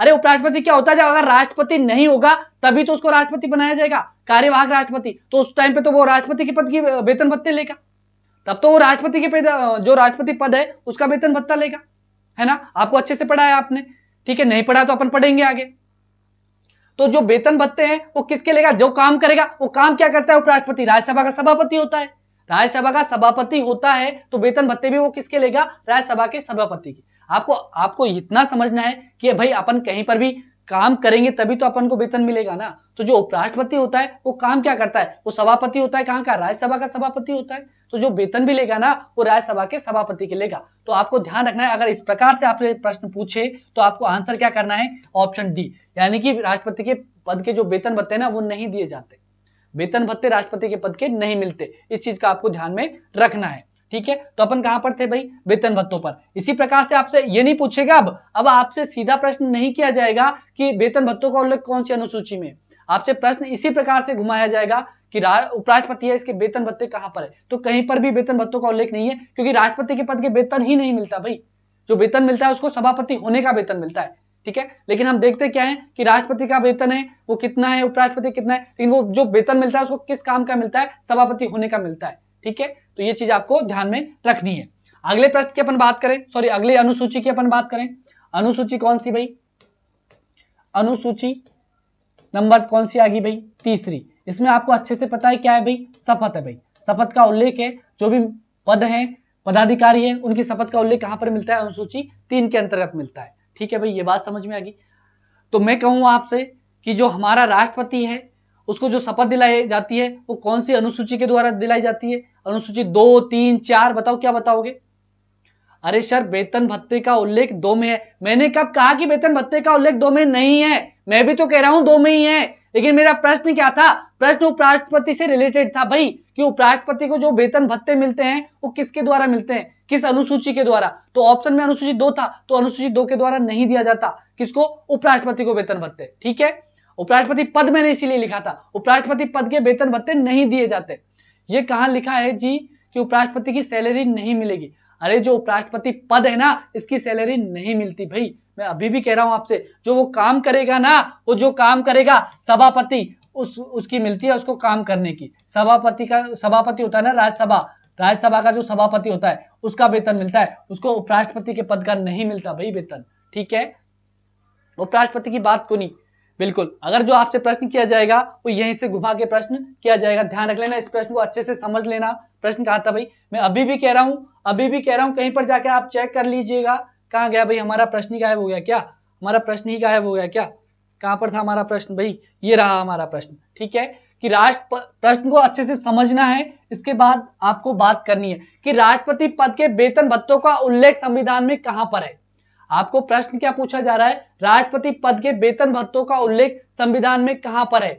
आपसे भाग 1 दे, अनुसूची 2 दे, अनुच्छेद 264 दे, इनमें से कोई नहीं दे, तो आपको आंसर करना है इनमें से कोई नहीं, क्योंकि अनुसूची 2 के अंतर्गत इसका उल्लेख नहीं है। सिर्फ आपको ये अनुसूची 2 जो दिखाई जाती है वो आपका आंसर गलत करने के लिए दिखाई जाती है, ठीक है। अगर अपन बात करेंगे इसी प्रकार, किसकी बात करेंगे अपन, इसी प्रकार अनुसूची 4 की बात करें अपन, सॉरी अनुसूची कौन सी, तीसरी की बात करें अपन, ठीक है। अनुसूची 3 की बात करें तो शपथ का उल्लेख है। अब यहां से जो प्रश्न किया जाएगा, ये प्रश्न भी आपसे इसी प्रकार किया जाएगा भाई, इसी प्रकार किया जाएगा। जो उपराष्ट्रपति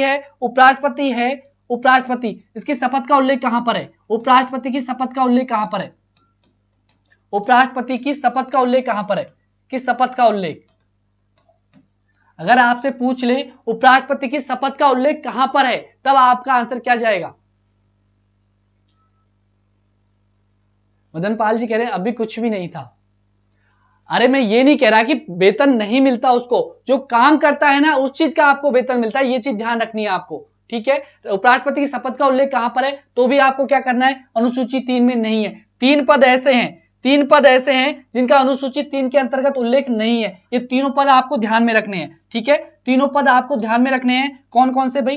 सर टाइम क्या हुआ है, 10 मिनट अभी, ठीक है। चलो अनुसूची 3 अपन पढ़ लेते हैं, तो ध्यान रखना महत्वपूर्ण पदाधिकारियों का तो उल्लेख, शपथ का उल्लेख कहां पर है, अनुसूची 3 के अंतर्गत है। लेकिन 3 पद हैं जिनका आपको ध्यान में रखना है, उनका उल्लेख यहां पर नहीं है अनुसूची 3 के अंतर्गत, ठीक है। कौन कौन से पद हैं वो, तो ध्यान रखना, एक तो राष्ट्रपति का पद, ठीक है। दूसरी बात करें अपन किसकी, उपराष्ट्रपति का पद, और अगली बात करें अपन कौन, राज्यपाल। इन तीनों जो पद हैं, ये जो तीनों पद हैं, इनकी शपथ का उल्लेख नहीं है कहां पर, अनुसूची 3 के अंतर्गत। और आपसे प्रश्न भी यही किया जाएगा, निम्न में से किसको अनुसूची 3 के अंतर्गत शपथ नहीं दिलाई जाती? तो शपथ किस किस को नहीं दिलाई जाती? तो राष्ट्रपति को, उपराष्ट्रपति को और राज्यपाल को अनुसूची 3 के द्वारा क्या नहीं दिलाई जाती? शपथ नहीं दिलाई जाती। ठीक है, तो आप कहोगे इनकी शपथ का उल्लेख कहां पर है? तो ध्यान रखना, इनकी शपथ का जो उल्लेख है, इनसे संबंधित जो भी अनुच्छेद है वहां पर इनका उल्लेख मिलेगा। बिल्कुल उपराष्ट्रपति का कोई कहीं उल्लेख नहीं। ठीक है, अब यहां पर देखो, अगर इनसे पूछ ले तीनों से, प्रश्न को घुमाया जाता है बस कि राष्ट्रपति है, राष्ट्रपति का जो शपथ है इसका उल्लेख कहां पर है? तो ध्यान रखना कहां पर है भाई? अनुच्छेद नंबर 60 के अंतर्गत। ठीक है, कहां पर है? अनुच्छेद 60 के अंतर्गत। वहीं उपराष्ट्रपति की बात करें तो इसका कहां पर मिलेगा? 69 के अंतर्गत मिलेगा। राज्यपाल की बात करेंगे तो 159 में इसकी बात करेंगे। जब ये अनुच्छेद पढ़ेंगे वहां पर इन चीजों को अच्छे से देखेंगे। लेकिन यहां बताने का मतलब क्या था कि ठीक है, आपको ये तो पता है कि अनुसूची 3 में क्या नहीं है भाई? अनुसूची 3 में क्या है? शपथ का उल्लेख है। लेकिन आपसे जो प्रश्न घुमाया जाएगा वो यहीं से घुमाया जाएगा कि निम्न में से किसकी शपथ का उल्लेख अनुसूची 3 में नहीं है। ठीक है, एक ऑप्शन इनमें से दे देगा, 3 कोई और दे देगा, तब आपको ढूंढना है। तो तीनों चीजें आपको ध्यान में रखनी है भाई। ठीक है, आगे की जो अनुसूचियां बची है उनकी नेक्स्ट क्लास में अपन बात करेंगे भाई, है ना। उनकी क्लास अगली क्लास में अपन बात करेंगे, क्योंकि अभी अगली क्लास का टाइम हो गया भाई। ठीक है, तो मिलते हैं नेक्स्ट क्लास में, तब तक के लिए जय हिंद, जय भारत।